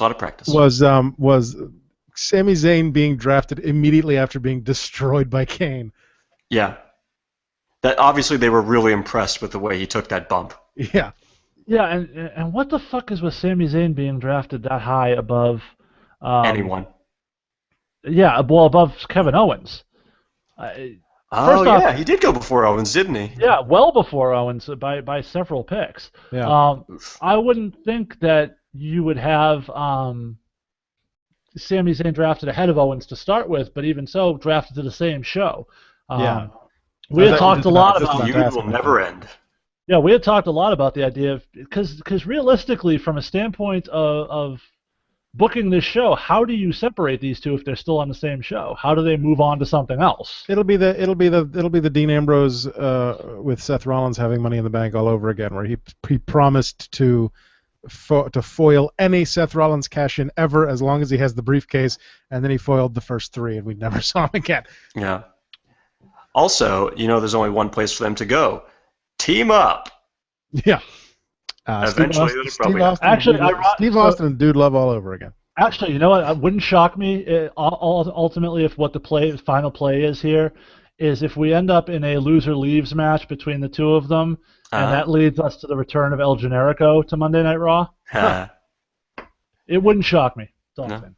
Question Also, on the I just had one more note from the show. I was a bit surprised that Ambrose beat Rollins cleanly going into the pay-per-view when they've been hyping this Shield three-way for so long. I thought there was going to be some sort of screw jobbery again, but no, he just beat him cleanly, I guess, to put over how a superior SmackDown is, because Ambrose is a SmackDown guy, but it seemed like an odd decision. Yeah, it was very weird. I don't understand exactly why. I didn't see all of that match because they decided to send a fat fucking cameraman down to stand right in front of us. Yeah, welcome to my world. To get the shots of Ambrose as he got the shit kicked out of him on the floor, and then the guy just never left. Yeah. But we did. Oh yeah, there's a question on the side, but we're going to ignore it because it's from a big old meanie. But no, Sal says, serious question for Jason. I guess for Raccoon too, since you were both there. Okay. Are you ignoring the Raccoon, Sal? Yeah, Dick. Who got the biggest pop when drafted? I would have to say probably Nia Jax. I would say Finn Balor or Sasha, one of the two. Sasha definitely got the nice hometown pop. Yeah, I was just going to say, he's a hometown girl, so. Yeah. Shout out to Mark Sherman and Flip Gordon, who I ran into there too. So yeah, they actually had she posted a picture on I think it was her personal Facebook of the two of them and somebody else who I didn't recognize, saying, "This is my crew." I ran into them as we were heading out. So. Yeah. Shout out also to my boy Tip Tucker, who is imaginary and didn't happen. And I'm just going to throw it out there. Shout out to Brian Fury and his farewell tour. Yes. As announced. I'm stealing your listen talks about other podcasts gimmick, but as announced on was it Malonis' podcast? Yeah, also known as the Wrestling Podcast About Nothing. Yeah, podcast at least when I do my bit, I was Adam, confirming which name of the fucking show right. I knew the name of it. I was just confirming which show it was before I said it. He's been very complimentary of us. A wrestling podcast about nothing. It is. That's exactly what it is. If you see the logo, you'll see they've already made that joke. Well, the funny thing is, I have it on good authority that Henry Hugebex is going to be including a Seinfeld reference in the next episode of the Raw Dude podcast. So yeah, there you go. So keep an eye out for that. Sal says Raccoon says he didn't know you were going to the show. He just knew that Jason had gone. So. Or he only knew that Henry went. He didn't realize that Henry had taken you with him and snuck you in. As we always do when we go to these shows. Absolutely. And I would be remiss if I didn't mention Mike Crockett, another pro wrestling referee from the New England area, who also hosts the Wrestling Podcast About Nothing, since Adam was only interested in kissing Lotus's ass. I was confirming which podcast it was before I ran my fucking mouth. God damn. Shout out to Mike Oxbig. Anybody want to guess why Adam doesn't like Carl Anderson? God damn it. Is it pertaining to his wife by any chance? Might be, yeah. Just might have something to do with that. Ah. He actually admitted it in our host thread, so this is no longer a secret. I'm breaking down that fourth wall. When did I say that? I believe the phrase. I believe you followed it up with, "I immediately regret that I said that to you guys." So. No, it's not. Actually, he said, "I immediately regret this." That was offensive. Yeah. Yeah, no, it was actually on last week's podcast where I wasn't here, where he did the really horrifically racist, insensitive, Asian stereotypical impression. That's what I was saying. I immediately regretted. I've never said that I don't like Carl Anderson, because I do like Carl Anderson. You just don't like his wife. Not his wife, yeah. And Luke. I hate my own show right now. Well, now you know how everyone else feels about us, Adam. There you go. Speaking of the doing lucha things on the rundown. Speaking of the Cruiserweight Classic and doing lucha things, there was a report on the Wrestling Observer newsletter saying that Cedric Alexander, Kota Ibushi, Mascara Dorada. Hold on. Who? So Cedric Alexander, Kota Ibushi, Mascara Dorada, known as Grand Metalik, and Akira Tozawa, all believed to have been offered WWE contracts. Does that bum you out because two of them are Japanese? None have been officially signed to deals, but are reportedly in the process of doing so. Also reported is that Bayley was not brought in for the draft, but is still expected to be called up by September at the latest, saying that if Bayley is not Sasha's secret partner for Battleground, she'll be part of the next round of call-ups during the fall. If it's not Bayley as the mystery partner, who the fuck could? Is it? Yeah. But how could it be Bayley? Like, that's the thing, because somebody else mentioned that while we were at the might have been the woman who made these signs, And shout out to her because she printed off about 700 of these fucking things and put them on everyone's seat that was on the floor. Of course, she must have been horribly disappointed when she found out that Bailey wasn't even there, much less not drafted. Was it Izzy? Was it Izzy handing them out? No, it wasn't. No. I don't think. Never mind. But yeah, no, she was very upset, I think. Yeah. But yeah, so the idea was, well, she'll just be Sasha's partner at pay-per-view. To which my response is, how the fuck can you make that make any sense? If you're bringing her up anyway, why would you not take her ahead of Alexa Bliss? Yeah, agreed. That's yeah. Or Carmella. Or maybe neither GM watches NXT. Must be, yeah, I know. They just had a list of names on a piece of paper, and they saw Bayley. They're like, oh, that's a stupid misspelling of a name, Skip. Well, I mean, to be fair, Shane clearly doesn't, because his first call-up was Apollo Crews. So. Boo. Would have been better off choosing Ted Cruz, and he was getting booed all over the place this past week. At least he can get heel heat. The Zodiac Killer? Exactly. Okay. All right. Yeah, we still don't know who the Zodiac Killer was, okay? No, we don't. Well, we know it's Ted Cruz. Right. Hey, it's Andy from the Rundown and Mastermind of the Questionable Endeavor Network. I won't be able to make it onto the show tonight, but I wanted to leave a voicemail for you, the fans, and for you, the hosts. So it was a monumental week, with being the draft, and I want to talk about the good and the bad now that we've had a little bit of time to digest everything from Tuesday night. I've got my top 3 best, my top 3 worst, and I want to hear the hosts what they think are the best and the worst moments from the draft. Would you call it start with the best. Number 1, the pay-per-view uncertainty that kind of came out from the splitting up of the different people. Yes, there's still an even spread. They've got a mid-card championship on both sides. Yes, you could claim that it was not necessarily all that uncertain. Now it looks like either both of them are going to retain or both of them are going to lose their titles. But either way, I think they did a good job of building the suspense and making me want to watch the pay-per-view. I don't know if you agree, but especially looking at the world title picture, I want to see what happens in that world title picture. Number 2, the women being such a focus. Yes, I know. I said it in my article on the Questionable Endeavor Network at questmnetwork.com that they had to pull Charlotte and some of these other women early on, and they did super early on in the first round of the draft, and that's fantastic. I'm glad that they really made that a forefront. Number 3, the NXT stars that came over. We've got Finn Balor as a first-round draft. We've got other big female competitors coming up, Nia Jax, Carmella, Alexa Bliss, all 3 I love. And most importantly, the biggest, I think, steal of the night, Mojo Rawley. So let's go to the bad. Number 1, the NXT superstars are left out. Yes, I know that there's a way to bring them in. Maybe it'll have more impact in doing it on the draft, but no Bayley, no Samoa Joe. Those are the 2 that I was really hoping to see on the draft and make it up to Raw. Second thing, there should be more breakups, I think. We had the breakup of the Wyatts, we had the breakup of the club, but no breakup. I was hoping maybe to see a couple of more tag teams broken up, but I guess if you're going to have 2 shows and 2 big tag team divisions, you're going to have some tag teams left.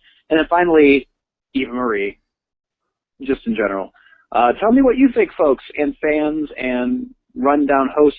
Let us know and leave us a message. Call into the voicemail, right into the Rundown, right into the Questionable Endeavor Network. We'd love to hear what you have to say. Have a great show, folks. I'm going to go die outside in 100-degree weather trying to mow the lawn. So have a great night. I guess he's finished mowing the lawn because he's over on the side now. Yeah, I was going to say, for somebody, he's been on the side for quite a bit of this show. Yeah, so I mean, we covered most of that already, but yeah, Andy posted a kind of a draft preview or his own fantasy draft over on the Quest End Network website, and then Troy posted his review of the draft over there as well. So go and check out those 2 articles, as well as episodes of all the Quest End Network podcasts, including all of our friends at Tooning Japanese, the huge the Raw Attitude podcast. It's a good one. Tooning Japanese, Adam's least favorite show on the Quest End Network. Shadowmane, the Geek and Gamer Guild, So go check all of that. Legit question on the Questionable Endeavor Network. Is there bad blood between you and Josh? Between me and Josh? Yeah, you and Josh. I was going to say, I don't even know Josh, so I would hope not. So. I never talked to Josh. No, whatever. Oh, there you go. Then that seems to be yes. If there is, I'm not aware of it. Oh. He never comes on the show anymore. Sal says, if Bailey is not Sasha's partner, she's stuck in NXT forever. No, she's not. We just talked about that. And says, and Jason, I'm sorry that I said that I enjoyed Andy's opinion last week. I just want to make Adam pop. I think you are a great host. Aww. I'm not going to lie, Sal. Sal, I'm not going to lie. It moved a little. I think we're good now. 6 to midnight. So let's. All right, so let's play. Let's play the game Andy wanted us to play. If you had to pick three positives and 3 negatives from the draft, what would you go with specifically? Well, positive is. Andy could have given us a heads up so we could have done a little show prep. That would have been nice. But... yeah, well, I'll give you some positives, like Charlie Sheen's age test. Number 1, Rollins going number 1 overall was the right call. Yeah. Number 2, even though SmackDown's lineup was kind of garbage, Cena going to SmackDown gives it at least a little bit of legitimacy, and will maybe get some more people tuned in to watch. But the show is still crap. I'm not going to watch it. And another one is, I guess, just... You say that like you watched it in the first place. Yeah, exactly. Well, I was considering it. If SmackDown Live had a good roster, I was considering at least DVRing it. But now... it's live now. It's a bunch of BM, so it doesn't matter. Did you see the meme that was like the in memoriam graphic, but it said SmackDown spoilers 1998 to 2016 or whatever? I enjoyed that. Anyway.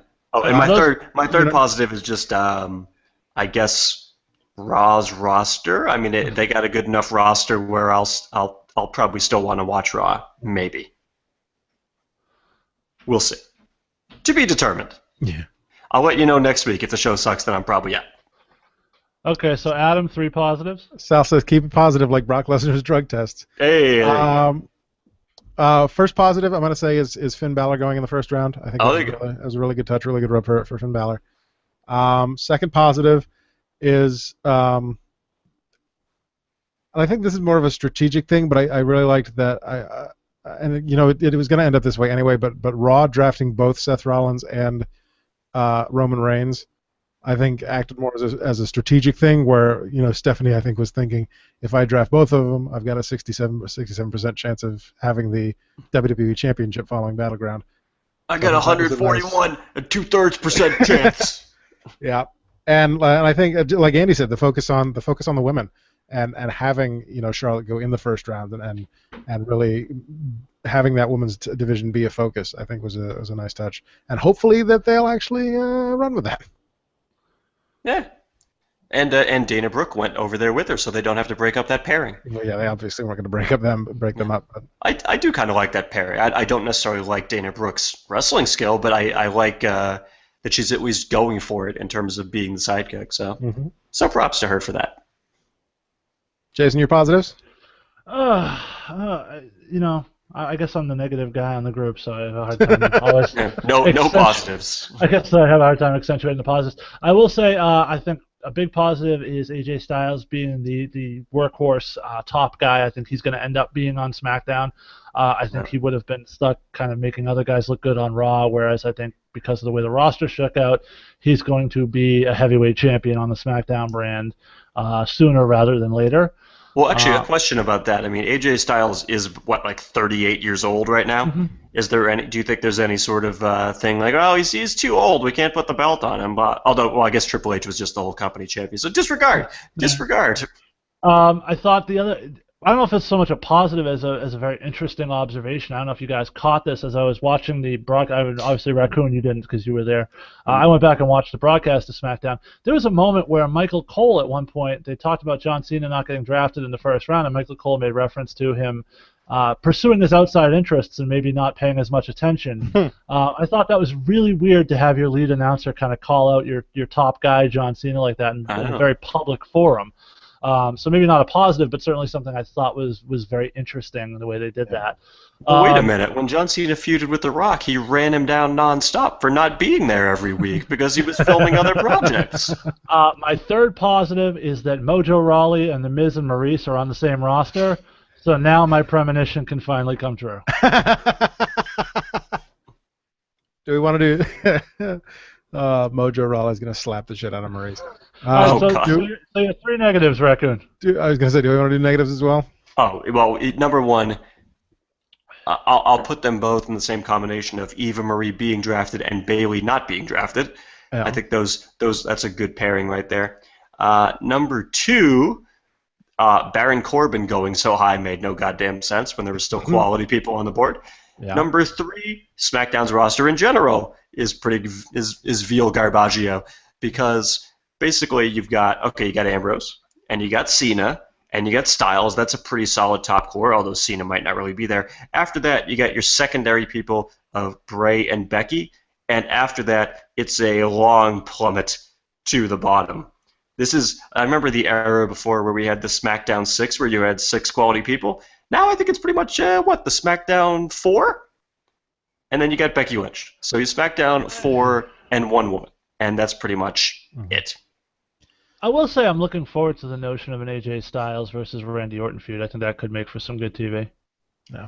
Yeah, that could be okay. But yeah, the Randy Orton thing, that doesn't really pop me at this point. Well, just think back to the Seth Rollins, Randy Orton RKO spot. I mean, I think him and Styles could do some really amazing stuff together.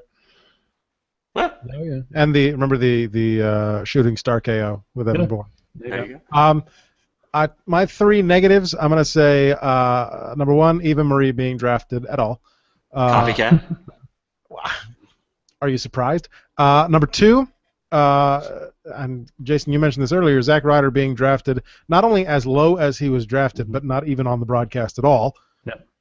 And number 3, Randy Orton being drafted as high as he was drafted, because he hasn't even been back on TV yet after being gone for the last, 6 months? Like 8 months?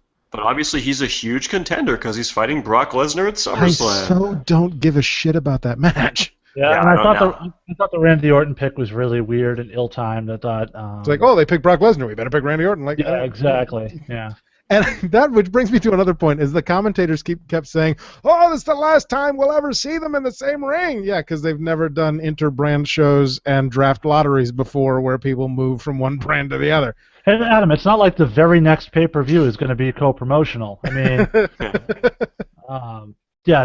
so I guess if I'm looking for my 3 negatives, it would be the way SmackDown handled their female draft portion. I thought we talked about Kevin Owens and Sami Zayn should be on separate shows. Charlotte and Sasha should absolutely be on separate shows. They should be the 2 linchpins of your 2 women's divisions. Sure. And then somewhere down the road at a co-pay-per-view like a WrestleMania, you bring them back together. Obviously, they're going to do something at SummerSlam, and then due to the circumstances, they can't be in a ring together again until WrestleMania. I think that's the way to build that anticipation for that big money match. I think they missed the boat on that one. Does that still work though? If there are 2 women's champions? Yeah, I think you get champion versus champion at WrestleMania for bragging rights. I think you absolutely can make that. The pay-per-view bragging rights? Yeah, but you've seen how the last 2 champion versus champion matches have gone. They like to not put one champion over the other. Is bragging rights coming back? I hope I'm sure it will be. I hope so. God, wonderful. I'm praying. I think it would have to. That big fucking trophy and the... Anyway. It's the mishandling of the current and former NXT people in this draft. You look at, like you said, where Baron Corbin was, the people who were drafted, where a guy like Apollo Crews should not be getting drafted after Summer Rae. Yes, he's been a little slow to develop on the main roster, no doubt about it, but this does that no favors as you try to build him going forward. I think he needed to be put out there as a really unsung, untapped young talent. I think SmackDown should have been built as the show around that younger talent group, and it wasn't. It was really built more around the aging stars as well, as both shows ended up being. I think there's really no differentiation in terms of the aesthetic of the show when you talk about the two of them side by side, except that Raw's roster is significantly better, and they've got all the Impact players on their side. So I guess overall those would be my negative points. Yeah, Andy says that's the one thing I think people are missing. They have a chance to build new stars on SmackDown now. And then says, remember that draft lottery where the first draft was Rene Dupree? That guy sure went far. Really? That happened? But see, Andy, that was the thing I was saying all along going into the draft, was that was going to be the beauty of the brand split, is we were going to be able to build new stars. But then you go and look at how this draft panned out. Who are these new young stars? You've got Ambrose is already the champion. AJ Styles is one of the best in the world. Cena is Cena. Randy Orton, Bray Wyatt. Bray Wyatt's pretty much dead the way they've built that character.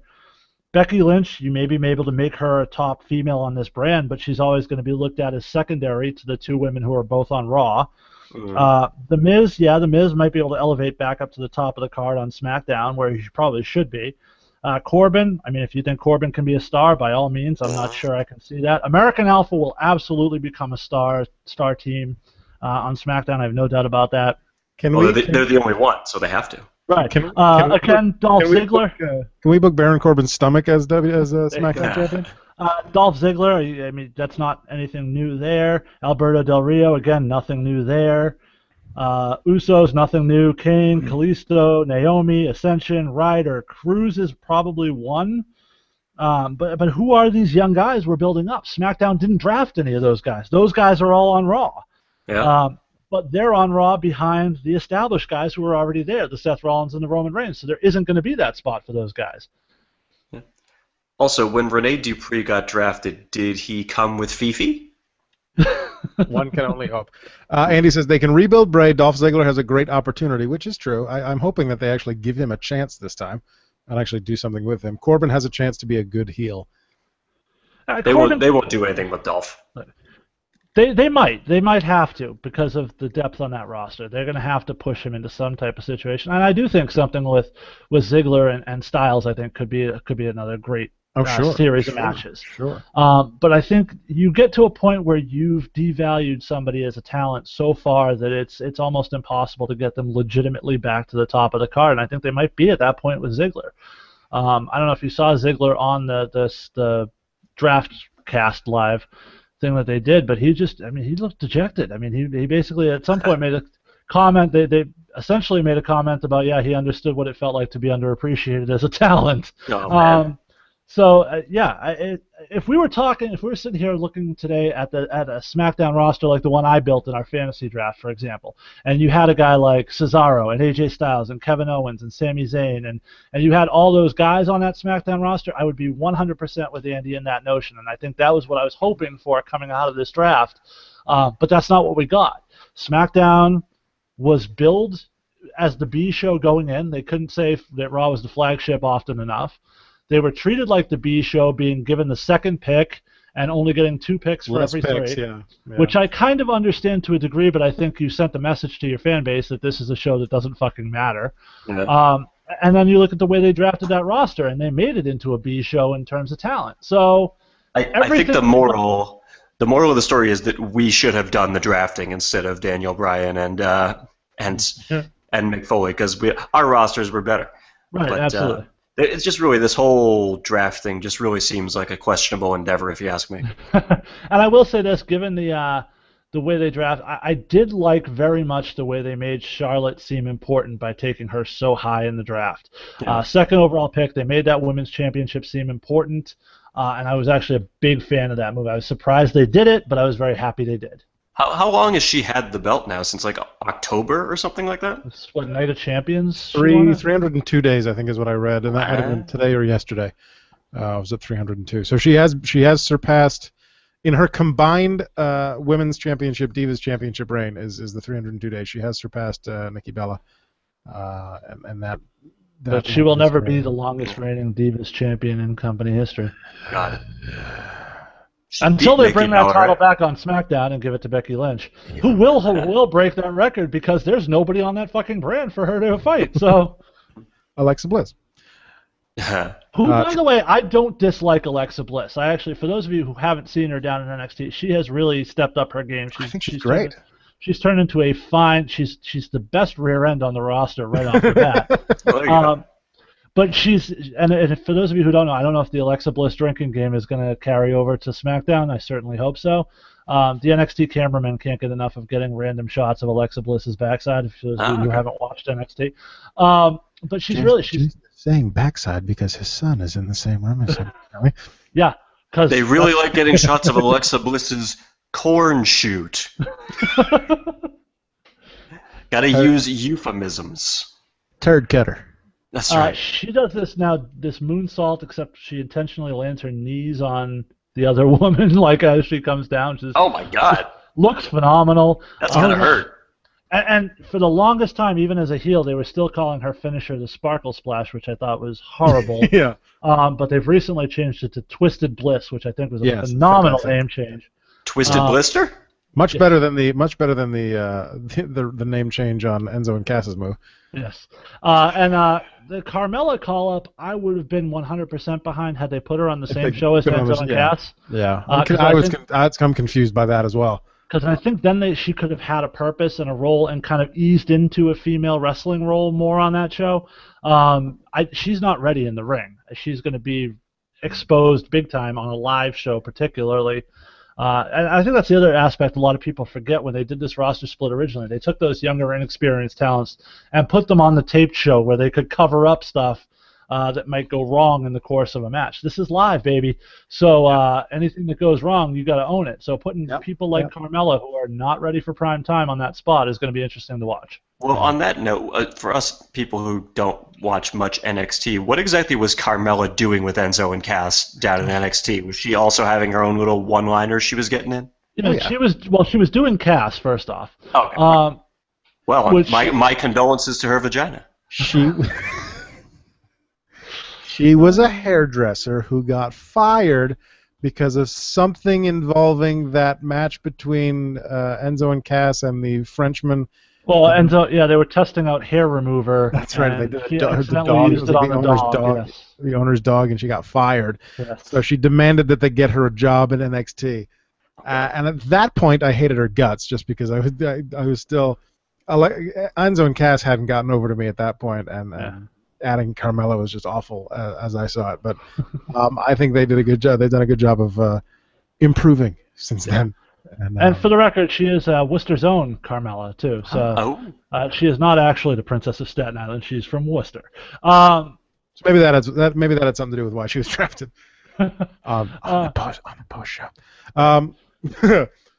But she's very she's gotten better in the ring. Her offense, she's very hokey. She's very cartoonish, and it worked in that small setting in NXT. I don't think it's going to necessarily translate. If she was getting the rub of being next to Enzo and Cass, I think she could have gotten away with it. Standing on her own, she does the same gimmicks during her entrance too. Yes. Bada bing, hottest chick in the ring. Okay. Sal says if Carmella isn't ready, what would you call Nia Jax? Nia Jax is different, though. Nia Jax stands out. She's not necessarily ready ring-wise. Yeah. But she's intimidating. She has a presence about her. And I think she's got in there and hung her on her own with Bayley and Asuka, and she's leaps and bounds ahead of Carmella at this point. I mean, as I said during the last Takeover special, I honestly thought for a short while that they were going to put Nia over Asuka in that women's title match. I told you were crazy then. Yeah. Can I ask a question about Nia Jax? Yeah, sure. Is she a great big fat person? Yes. Here's the question I have though: Is Nia Jax in this draft if she's not The Rock's cousin? She's The Rock's cousin. I did not know that. Yes, she is. Yeah. More like the Boulder. Yeah, and I'm not sure if she gets this call up if not for those family ties. And I don't mean that to throw shade on Nia Jax in any way, because like I said, I think she's talented. I think she's got potential. I just think she's been on this roster less than a year on NXT. Yeah. Can she join that Samoan faction then? There you go. She could. Speaking of the authors of pain, the thought that I had watching NXT last night was American Alpha in there. Pretty much, this is your final hurrah in NXT. You just got drafted to Raw. Got the shit kicked out of them. Yeah, but did you watch how they did it though? Or drafted to SmackDown rather. They jumped him from behind. They weren't 100%. They did the old Sting Rick Rude gimmick, except they didn't take him to the hospital in between. But they were clearly at less than 100%, and obviously they made excuses for why they lost that match. So, Are the Authors of Pain any good, by the way? Are they? No, they've only wrestled once last night. No, they've wrestled twice. They've been on 2 shows now. Oh, They still haven't identified. They still don't have names. They're still just the Authors of Pain 1 and 2, basically. That was great. Tom Phillips last night, because they don't have names. Going the tattooed one. Yeah. Oh, speaking of which, we haven't touched on the change at the commentary table. I was getting to that if there was ever a break in this conversation. Sal says, "Hey Raccoon, did you not know she was a great big fat person?" I had no idea. Did you watch the video package they showed when they drafted her? Would her skin make a serviceable coat? That's a silence. Never mind. For you certainly, because you're tiny. That's right. But I just need the foot skin. Did you go rabid? Is that what happened here? Yeah. Well, no comment. I want to make sure that. Oh, all right. Sal says the Authors of Pain are great big fat people. Hey. There you go. They wear flak jackets. There's no real way of knowing that. I mean, people were saying Braun Strowman was a big fat guy on the internet, and then he proved everyone wrong. Yeah. He's got Roman Reigns still wears a flak jacket. Yeah. He must be a big fatso. Such a shame. Yes, following Tuesday night's draft, this is me copy and pasting again. WWE announced changes to the commentary teams for Raw, SmackDown, Superstars, and Main Event. Notably, Jerry Lawler, nowhere to be found. Everybody cheer now. So we got to see his finale live in person. Yeah. And you didn't have to listen to him. Good God. That is true. I thought he'd really kind of had sort of a commentary resurgence working with Mauro Ranallo and playing more of that straight heel character. Stop! I feel like he moved away from the heel character though and got shitty again. Well, he kind of got kicked off TV for a while too. Yeah. Very, very true. But yeah, Raw is now going to be, and I'm not 100% okay with these new teams either. But we'll work on it. Raw is still Michael Cole. He's going to be joined by Corey Graves and Byron Saxton. SmackDown still Mauro Ranallo. He gets JBL and David Otunga. David Otunga. Can't we put Corey Graves on SmackDown with Mauro Ranallo? Because that'd be amazing. Yeah, and that's the thing. I think Corey Graves really plays, in commentary terms, that really classic Bobby Heenan type, straight smart ass heel. So great. Will you stop? He does such an amazing job at it that I think Mauro, who plays really the straight-laced kind of face impartial commentator, would be such a great match with Corey. I was a little disappointed as well. I think JBL might actually bring Mauro down a little bit, as great as Mauro is. Especially if he keeps up his completely shitting on every gimmick bullshit. Right, and I'm not sure Cole plays the same straight babyface role that Ranallo does. So I think the matchups are misguided. I think they wanted to change more than they needed to. Right here on Tuesday Night Mago. No, yeah, Mauro. Oh, right, yeah, sorry. Right here on Tuesday Night Mauro and the other one. How many times do you think he mispronounces Mauro Ranallo? As long as he doesn't try to call him MR like Jerry insisted on doing at the beginning. I thought that was cute. He misses JR still. Say Mauro Ranallo into Google Translate, and it'll probably sound like JBL. Like what JBL says. And Sal, you'll be happy to know you can like me again because I agree with your comment. He said if Vince McMahon overproduces Corey Graves, he'll ruin him. Absolutely. And that might have been the other advantage to SmackDown is I don't know if Vince is going to be as hands-on with the commentary team on SmackDown. I think Corey would have definitely been better served being there. We'll say he may thrive in this role. I think he is the best young commentator I've seen this company have in a very, very long time. So I'm excited to see what he does in the big time now. All right. I only hope I don't know what they haven't said what they're going to do with the NXT team if he's going to stay down there with Tom Phillips. I kind of like him and Phillips together. That's actually the new team for Superstars is Phillips and Graves, and main event is Phillips and Otunga. So Phillips is working every fucking night of the week apparently. Shut up, Tom. I'm going to miss not hearing that. But good. I mean, good for Corey Graves. We've been saying it since Jerry Lawler got suspended. That he should come up to the main roster, and I do think they signed him to the wrong show. Hopefully, in a future draft lottery, he'll get switched over to where he belongs. Hopefully, in a future draft lottery, we'll realize that Asuka has more potential than Eva Marie. And hopefully one of the commentators what? will be You know what I able think to- it was? I think it was probably maybe Vince going, give me that girl with the dyed hair. And they went, oh, Eva Marie. Instead And of, hopefully one of the commentators will learn how to say Don't- penis! thank you for completely ignoring that. Don't act like you're not happy that Asuka got screwed over in this draft, Adam. Oh, it's true. And Shinsuke wasn't drafted either. It's true. Yeah. I didn't hear Adam coming to the aid of Shinsuke on that one, did I? No? No. His silence speaks volumes. It's true. See, if I'm not the only one that notices it, Adam, you can't say it's just me now. So let's move on to Battleground predictions, because we also have to do that tonight, even though we're an hour and a half into the show. It's okay, only one match matters, so we can just skip ahead to that. Going from bottom to top, as listed on WWE.com, Sasha Banks and a mystery partner versus Charlotte and Dana Brooke. Is that the kickoff show? Is that what that's listed as? I don't know, but it's at the bottom of the list. I don't think they've announced which show is going to be on the kickoff. That would have thought Becky and Natalia, but anyway. All right, so should we pick who the mystery partner is going to be and what the outcome is going to be? Sure. It'll be Bailey, and they'll win. I guess for lack of... God. Yeah, I guess for lack of... part of me says maybe Nia Jax, but I guess for lack of options, I'll say Bailey too, even though that would make zero sense. And yeah, Bailey and Sasha win. Sasha probably makes Charlotte tap out to set up SummerSlam. No, I definitely think Sasha wins the match. As for partner, I'm still going to go Bailey because as we talked about earlier, I have no idea who else it could possibly be at this point. Well, wait, what town are they in? What fucking town is that in? I don't even know. Velvet Sky. Ooh. That's what town they're in? No. Sal says, wait, huge trade between Raw and SmackDown. Apparently. Maybe her partner is Cody Rhodes. Is that breaking? It's Eden Styles. There you go, exactly. I would watch Is that. he making shit up, or is that actually happening? No idea. We'll find out whenever he posts the next thing he's going to post on the side here. I could look on the WWE website, but I'm already on the website with the Battleground matches, because I forgot to write them to my notes file. Next match on the list is New Day versus the Wyatt family. I'll give this one to the Wyatts since the titles are not on the line.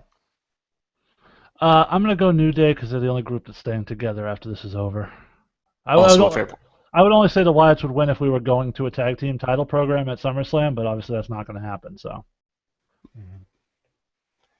Oh, did Sal follow up on the side here? Sal says Corey Graves, Carmella, and Randy Orton traded for JBL, Kevin Owens, and Sasha Banks. So I think he's talking bullshit, but we'll see. Nope, that's authentic. Just happened. Looks legit to me. Yeah. Breaking news. I also think it'll be the New Day because, like you said, they're the only group that's staying together, and so it makes sense for them to go over. Randy Orton on the highlight reel. Hey. Oh, he's so good on the mic. I'm predicting he RKO's Jericho. United States Championship, Zack Ryder versus Rusev. One thing we didn't talk about in the draft is the champions and challengers are each on opposite shows. So either neither title changes hands, or both titles change hands. Unfortunately, as much as I want Zack Ryder to win, I'm leaning neither because as I don't know that they put Darren Young over this quickly in this new gimmick with the Intercontinental Championship. Yeah, I don't think they brought Mojo Rawley up without an eye towards putting him and Ryder together, whiwhich they're not going to do if Ryder's the champion, so I'm going to go Rusev. Right. Why can't they just give Ryder the title, then take it off him the night after? Mojo Rawley comes out and beats Alana. Oh, God. How did you get started on this Mojo Rawley violence against women kick? He just looks like the type. I still can't stand him. I don't stop beating women. I stay beating women. So, Andy, so far you haven't missed much. You've missed 2 matches, and the highlight reel. Oh, and I'll take Rusev. Yeah. Raccoon Rusev. Which brings us to the other secondary championship match: Miz defending against Darren Young. And like we said earlier, it's either all or nothing on the secondary title. So I'm gonna stick Miz on that one. Yeah, I was gonna say Darren Young until no, fuck it, I'll still say Darren Young. Whatever, I don't care. Yeah, I say Miz wins somehow in some weirdness that allows them to continue the feud to the next pay-per-view. Oh, also, by the way, Oh, we no, didn't they mention can't it. because they're on different brands. Yeah, so Miz wins. Yeah, well, we didn't mention it, by the way, but when we were there, big pop for Darren Young using the cross-faced chicken wing, right? Yeah, definitely. Yeah. Although he was kind of humping Miz's hip, which was a little weird. He also kept it on for a while after the bell rang. So were we to assume he was snapping like Backlund used to snap when he was? Bob Backlund style. There you go. Yeah. Except he didn't look at his hands afterward like he couldn't believe what he had done. That was the best part. I don't know that I've ever. Bob Backdoor. I don't know that I've ever told this story on the podcast before, but I put the chicken wing on someone in school once. Like it was someone I knew. I walked up behind him in the hallway and put the cross-faced chicken wing on him. They were not a fan of that. And he's no longer with us. It did not go over well. That legit hurt. It did not go over well. Yeah. But yeah, I think I said the Miz wins. But yeah, the Miz wins. Just imagine if you had done it on top of an announcer's table. It would have hurt so much more. Yeah, Becky Lynch versus Natalya. Becky. I agree. It better be Becky. Also, by the way, really nice pop for Becky Lynch when she came out too. Yeah, I'd go Becky as well. Going back to the last match, Andy says Young wins. They combine the belts on Raw, then bring back the European title. Actually, you know what? I changed my prediction. I'm going to go with Natalya when the referee turns on Becky. Oh, God. Because everybody hates Becky. Yeah, everybody does. Sal did admit on the side, by the way, that news is fake. Of course it is. Sami Zayn versus Kevin Owens. I think this has to be the spot where Sami gets that should be a blow-off, and what should be a blow-off, but isn't because they were drafted to the same show. Yeah, I think this has to be that moment for Sami to finally get the win. Yeah, I think so. He's been winning. He's been winning a lot lately, Captain Little League Grandpa. Yes. Yeah, he's certainly. Yeah, no, I'm taking Owens. One of us is going to be very right on these predictions, and the other's going to be very wrong. Or we're both. Sorry. Go ahead. Cena, Enzo, and Cass versus the Club. The Polo Club. Adam is going with Cena, Enzo, and Cass because Carl Anderson has a hot Asian wife. Clearly. Well, if that's the case, then I agree with him. Not about the racism, but about Cena and Enzo and Cass winning.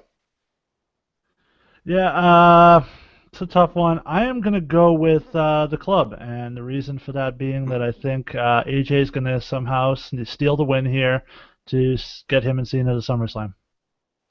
I was gonna say I'm gonna take the Club on this one because it'll still set up because AJ and John Cena are still on SmackDown together, Enzo and Cass and Anderson and Gallows are on Raw together, so I think we can set up two feuds on both shows from there. So I'm gonna go with the Club on that one.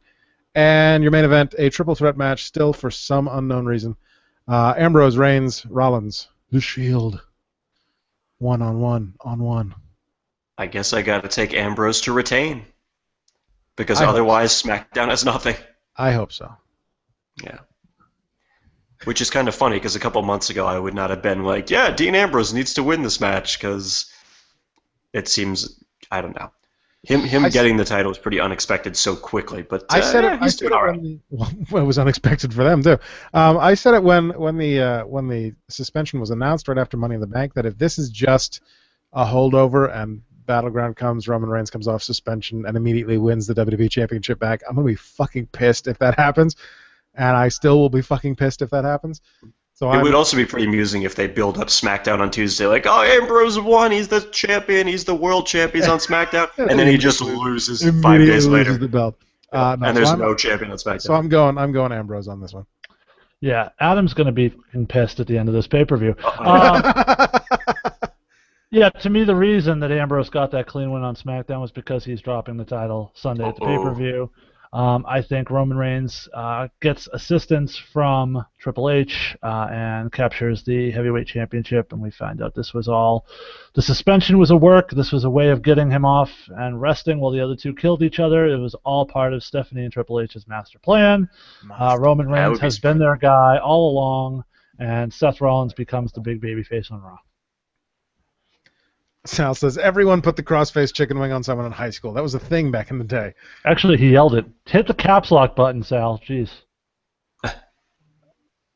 See, you just made friends, and now you're fucking bitching at him again. I'm not bitching at him. I'm just teaching him proper grammar. You think Andy wouldn't be mentioning that if he was here? You know, my friend Henry Hugebeck's played a clip of Bob Backlund on the podcast a few weeks ago. That would be That that Raw promo where he Attitude said he feels podcast. like yeah. Oh, what did I say? You didn't mention the podcast by name, I feel. Oh, that would be the Raw Attitude podcast, only on the Questionable Endeavor Network.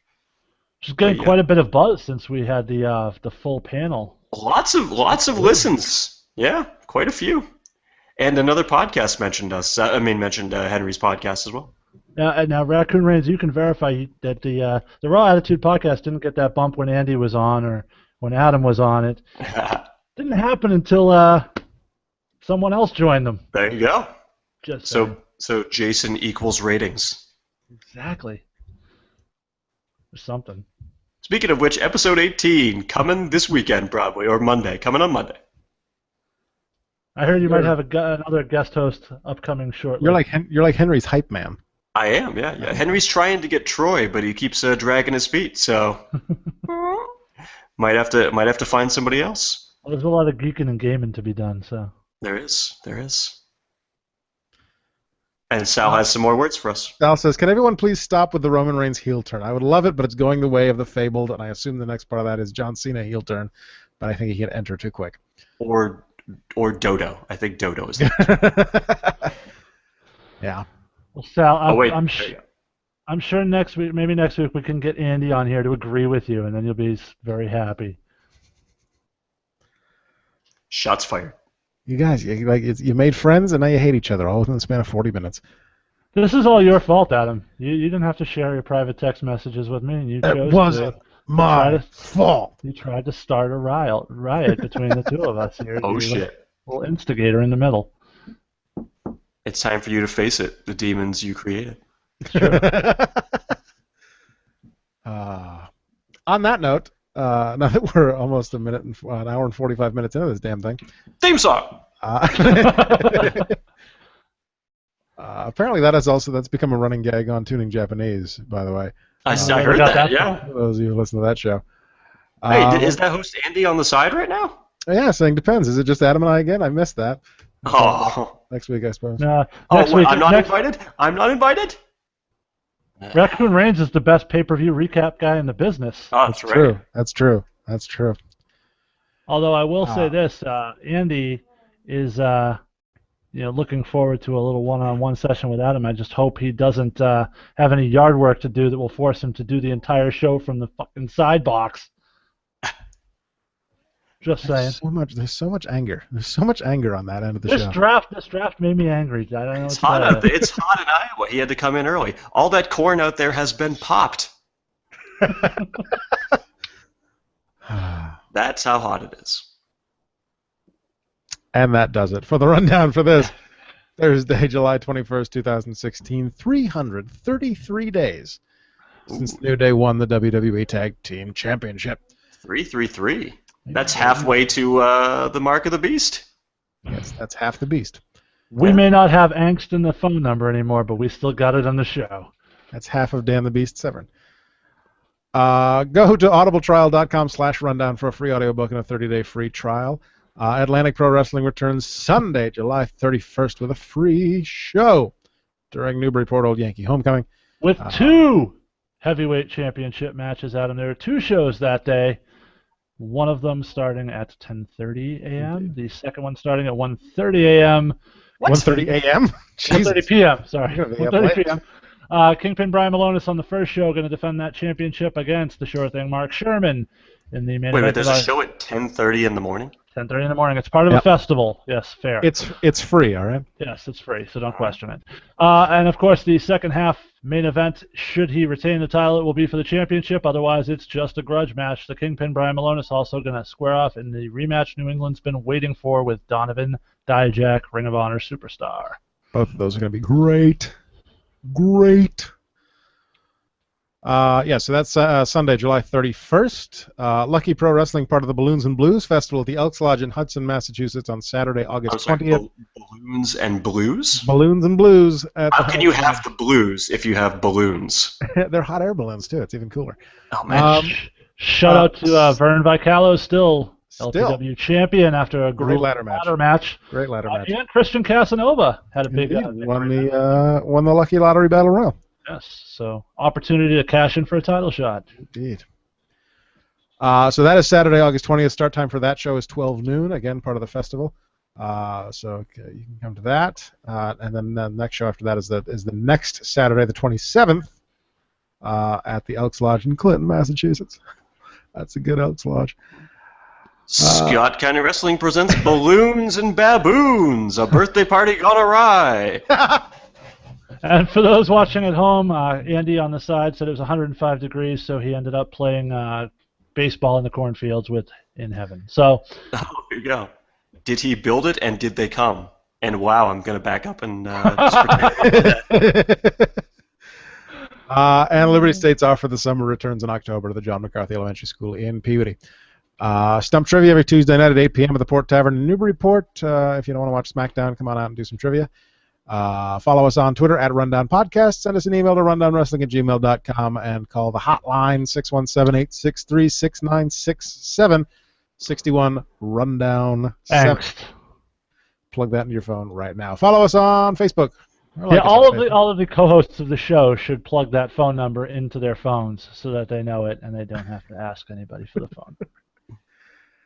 We'll have to do that. Like us on Facebook. Tell your parents and your grandparents to like us on Facebook at facebook.com/rundownwrestling. Watch archived episodes at youtube.com/rundownpodcast. Go back and watch this episode to see the fat guy that Raccoon Reigns couldn't see through. That's right. And watch circle me on Google Plus at google.com/plus Adam Rundown House. There's so much stuff going on the side here. Here's 105 degrees. Cut my yard work a bit short. Sal says it's always 105 degrees in the cornfields of Ohio. Nope, that's not it. Iowa. There we go. That was kind of a dumb joke. SCW's 13th anniversary event is August 13th at the Walcott Coliseum. Thank you. And also, Sal says Christian Casanova has the best ring name I've ever heard in the Northeast Indies scene. I disagree. I disagree because isn't that kind of an oxymoron? If you're a Christian, how can you be a Casanova? And he was on the Cruiserweight Classic this week, so. his English doppelganger. Doppelganger, yeah. Dumac. Very reminiscent. German, not English, German. Very reminiscent of Christian Casanova. Yes, and you should also hear the way I ring announce Christian Casanova. I enjoy that immensely. Let's do it. Give us a sample right now. Give us a taste.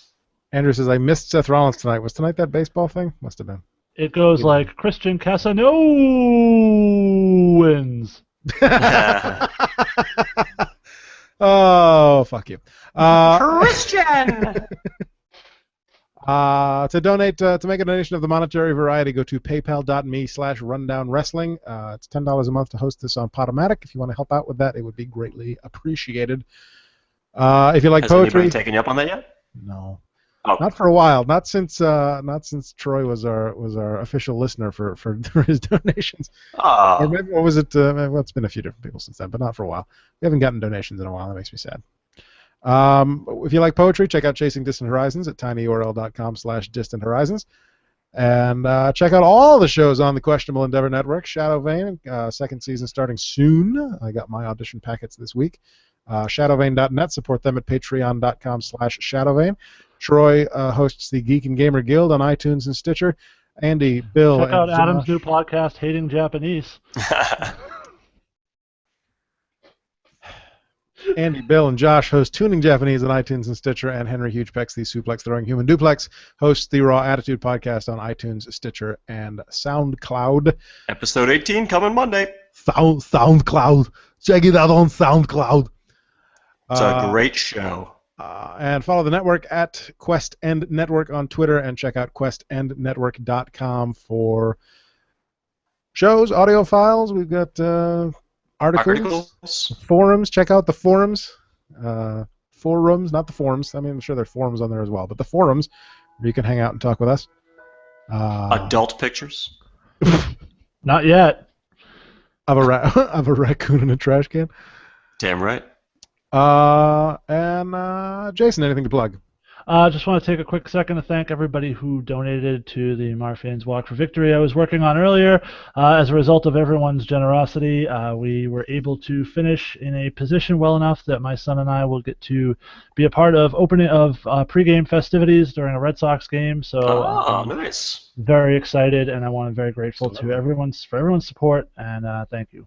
Well done, everybody. Excellent. Raccoon Reigns, anything to plug? Let's see. Anything to plug? Your mom. Boom. Sorry, that's She's Troy's thing. she's a damn fine woman. Thinking of you, Troy. Dorothy Mantooth is a saint. That's right. Other than that, since Henry Hugebex isn't here, once again, Roditude Podcast, episode 18. It's the go-home show before Unforgiven 1998, where there will be evening gown matches and Inferno matches, and Dude loves somehow main eventing. I heard Henry's back to main eventing a show in the Northeast coming up. Is that true? That is true, yeah. He's back on the scene. I'm looking forward to seeing that. I'm going to have to check that one out. Absolutely. Well, you know, a lot of his peckerheads are going to come back out. A couple of my friends told me they spotted him hanging backstage at Worcester, actually. Did he get to swing back with the locker room? He did. He has a lot of pull. I think a lot of the wrestlers grew up as fans of his, so, Yeah. you know, it's great. He basically just has an open door policy. Yeah. Yeah. As does Eva Marie. Go ahead. Boom. Never mind my joke. Search for us on iTunes, Stitcher, or Podomatic under the Rundown Wrestling Podcast. If you leave a 5-star review on iTunes, or leave a 5-star review on iTunes, because that helps other people find us. If you leave a text review, we'll read your name in your text review at the end of a future episode. Yeah. And if Just you make leave a sure that 3-star 5-star review, if you leave a 3-star review, I'll get very mad. and make sure that 5-star review that you leave it in America so we can actually read it. Yeah. So thanks to Tegan Brown for the logo. Thanks to everyone for listening. Thanks to Sal and Andy on the side, and Bill via text message at the very beginning. I think that would have been before we started recording, though. And thanks to Jason. R.I.P. Grandpa. And thanks to Raccoon Reigns. R.I.P. SmackDown. And thanks to I Fight Dragons at ifightdragons.com for the theme song. Next week, we'll talk about Battleground, that's for sure. And we'll see what the first... Next week, we'll see which co-hosts Sal wants to have on to agree with his point of view. Why don't you put a poll up on the Rundown Twitter? There you go. And next week, we'll see we'll see how the first week of the brand split played out. So actually, next week we will have a new Asian co-host. Just kidding, Adam won't allow we that. know that's not true. We know that's not true. And as always, Jacob, good night and good luck. Bree, Zong, Jason, go fuck yourself. Too late. Did it twice during this show. Take care, Bree, Bulby. Zong. My son just told me my jokes are really funny, so... There you go. Well, that's because he can only hear you. That's right. He has no context for what else is going on. He hears all the important stuff. Be sure to let him listen to this episode later. Yeah, the entire thing, from start to finish. There you go. We'll go ahead and not do that. I'm pretty sure it'd get taken away from me. Take care, Bulby Faces.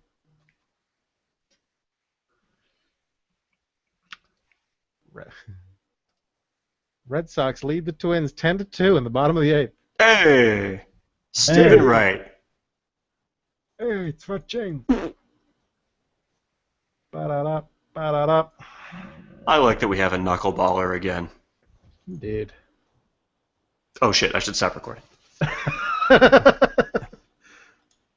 Forgot about that little minor aspect. Oh, is that a draft? Is there a draft pick coming in? Which Rundown episode is this? 255. Sal says, did Raccoon Reigns just describe Henry Hugepex as Mickey Rourke in The Wrestler? I didn't, but I see. Maybe. Except he's not as in such dire straits. That's a good band. I don't think Mickey Rourke could carry a podcast. Somebody unplugged their headset because I can hear myself. Oh. Twasn't me. Oh, I can hear myself back there too. We already have a comment on the YouTube video. Sharky T says, stay out of my trash, Raccoon. That's awesome. Obviously, he's a big fan. Apparently. Unless he was talking to Jason for some reason. I don't know who that is. But there it He's is. just a random person. Maybe you're bringing in random fans. Fucking randos. Okay. This is the YouTube post show, which means it's time to read the Google Voice transcripts. Oh, Jesus. Oh, and you got 4 of them. Yeah. One of them's Oh, really fuck. short, though. All right, I gotta go put my kid to bed. No, I'm just kidding. Okay. What's up, Rundown? Let's talk about the dummy to be trashed Shelley now. I'm going to try to keep a positive long-term outlook. I don't have high citation from Battleground because I feel like it was just a throw together. They just literally trying to get to the draft, and I think they'll start on Monday and Tuesday of next week to kind of pick it up and less storylines and be unique in their own individual creative this. And I'm fine with that. A couple of notes in the draft. I'm very happy that now if I crap draw, and I'm glad he wasn't there because I want to see him get his entrance's debut in Trance on Ross. Crap draw? Crap draw. Picasso. I wouldn't have picked Band Corbin and Ty Ski went fight for all the people complaining about that pick when there was other people in the pool like Cesaro, and it's don't care but one day. I do have to mention about Baron Corbin is that they have big plans. Ram in the obviously is not been utilized since he won the Battle Oil WrestleMania. Battle Oil. There's your line for next week. So maybe they do something. They put him in a meaningful storyline. There's a lot of potential on SmackDown. I love the American Alpha tech. I think that's huge. Like obviously bring Wyatt and Eric Rowan being drafted eventually to SmackDown makes sense because they might go with the original wife's family is Lou Copper comes back and joins the month.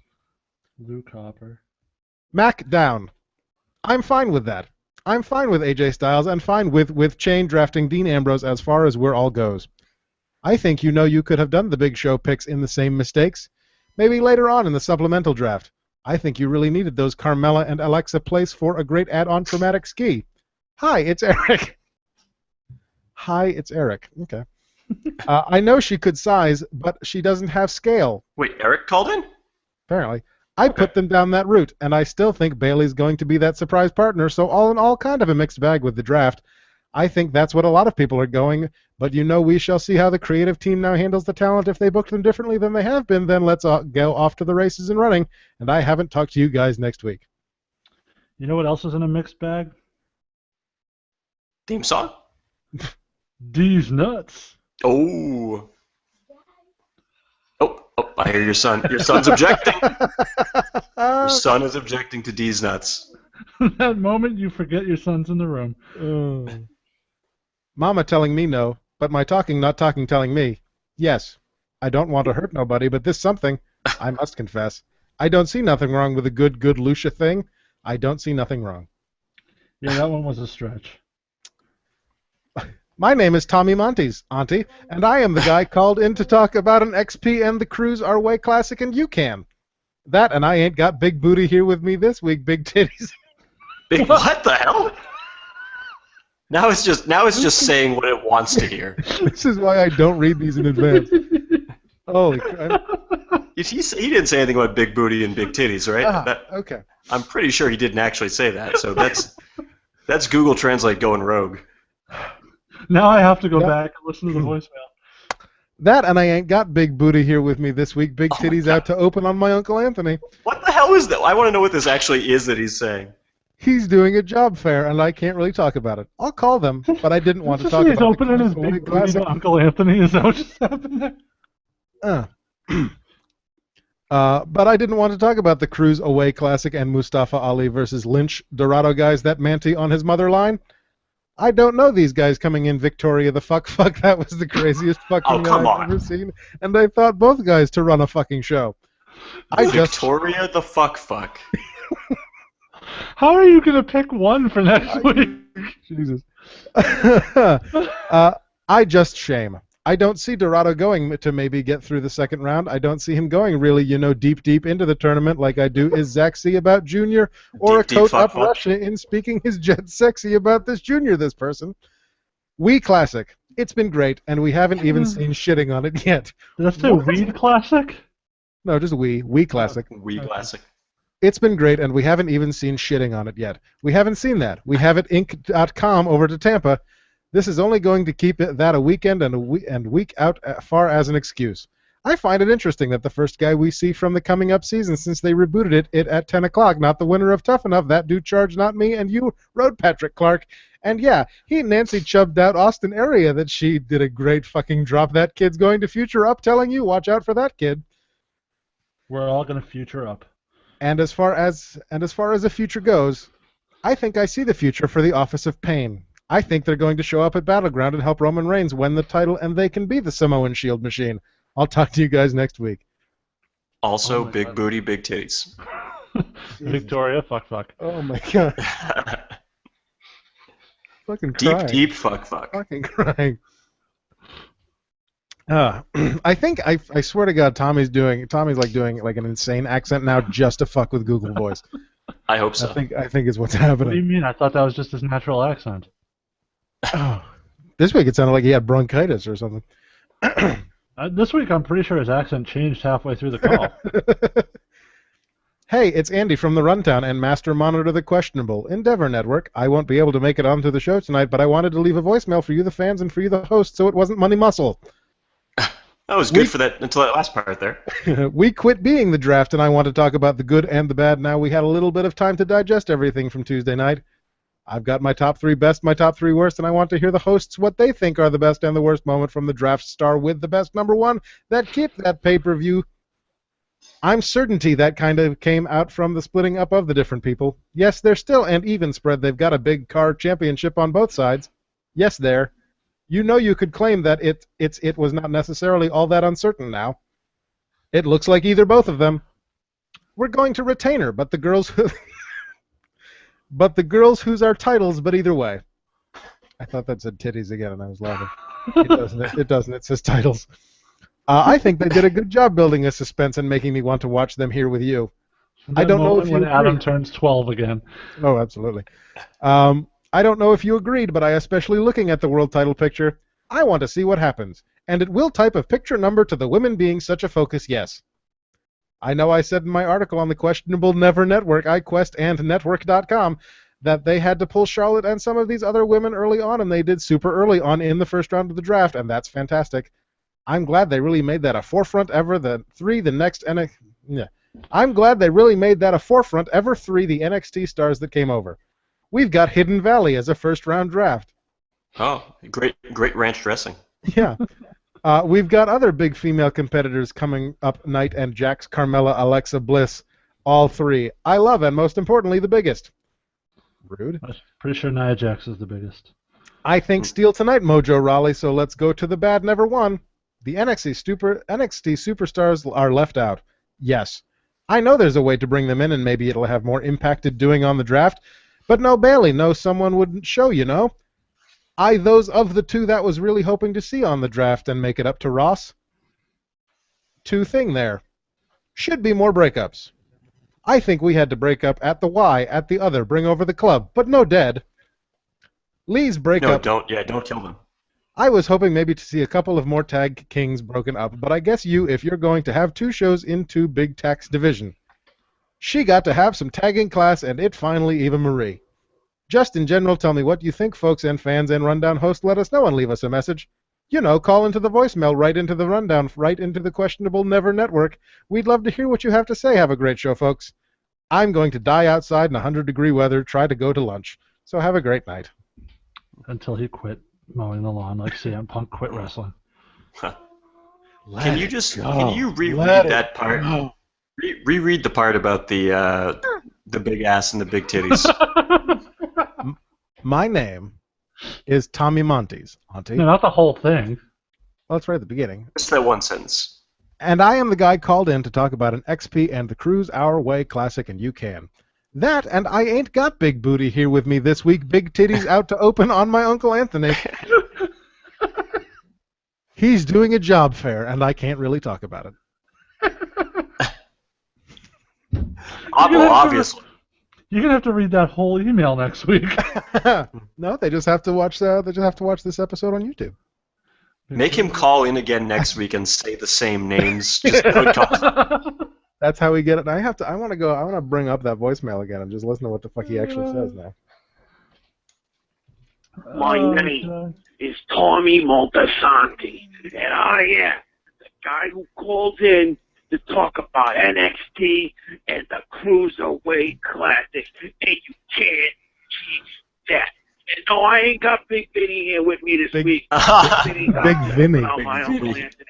He's doing a job for him, and I can't really talk about it on the phone, And no, I ain't got Big Vinny here with me this week. Big Vinny's out helping out my Uncle Anthony. It was Big Vinny both times. Yeah. That bitch got some big ass Vinnies. Oh God, thank you, Tommy. Also- That's amazing. Also, Holy you are shit. not on Skype, and you should be on Skype. I so am can not. hear I'm you. sorry. I'm not on Skype. I got distracted by Uncle Anthony's big titties. She got them big old Vinnies. There we go. Jesus. Oh my God. Yeah, he's still there, folks. He's wise beyond his years. Still there. All right. On that note. Changing his childhood as we speak. Oh, She's got titties in all the right places. I'm telling Mom you're talking about big titties. Somebody has to. Goodbye, Google. Goodbye, YouTube. Goodbye, Jason's marriage. I love you. Goodbye, big booty, big ass titties.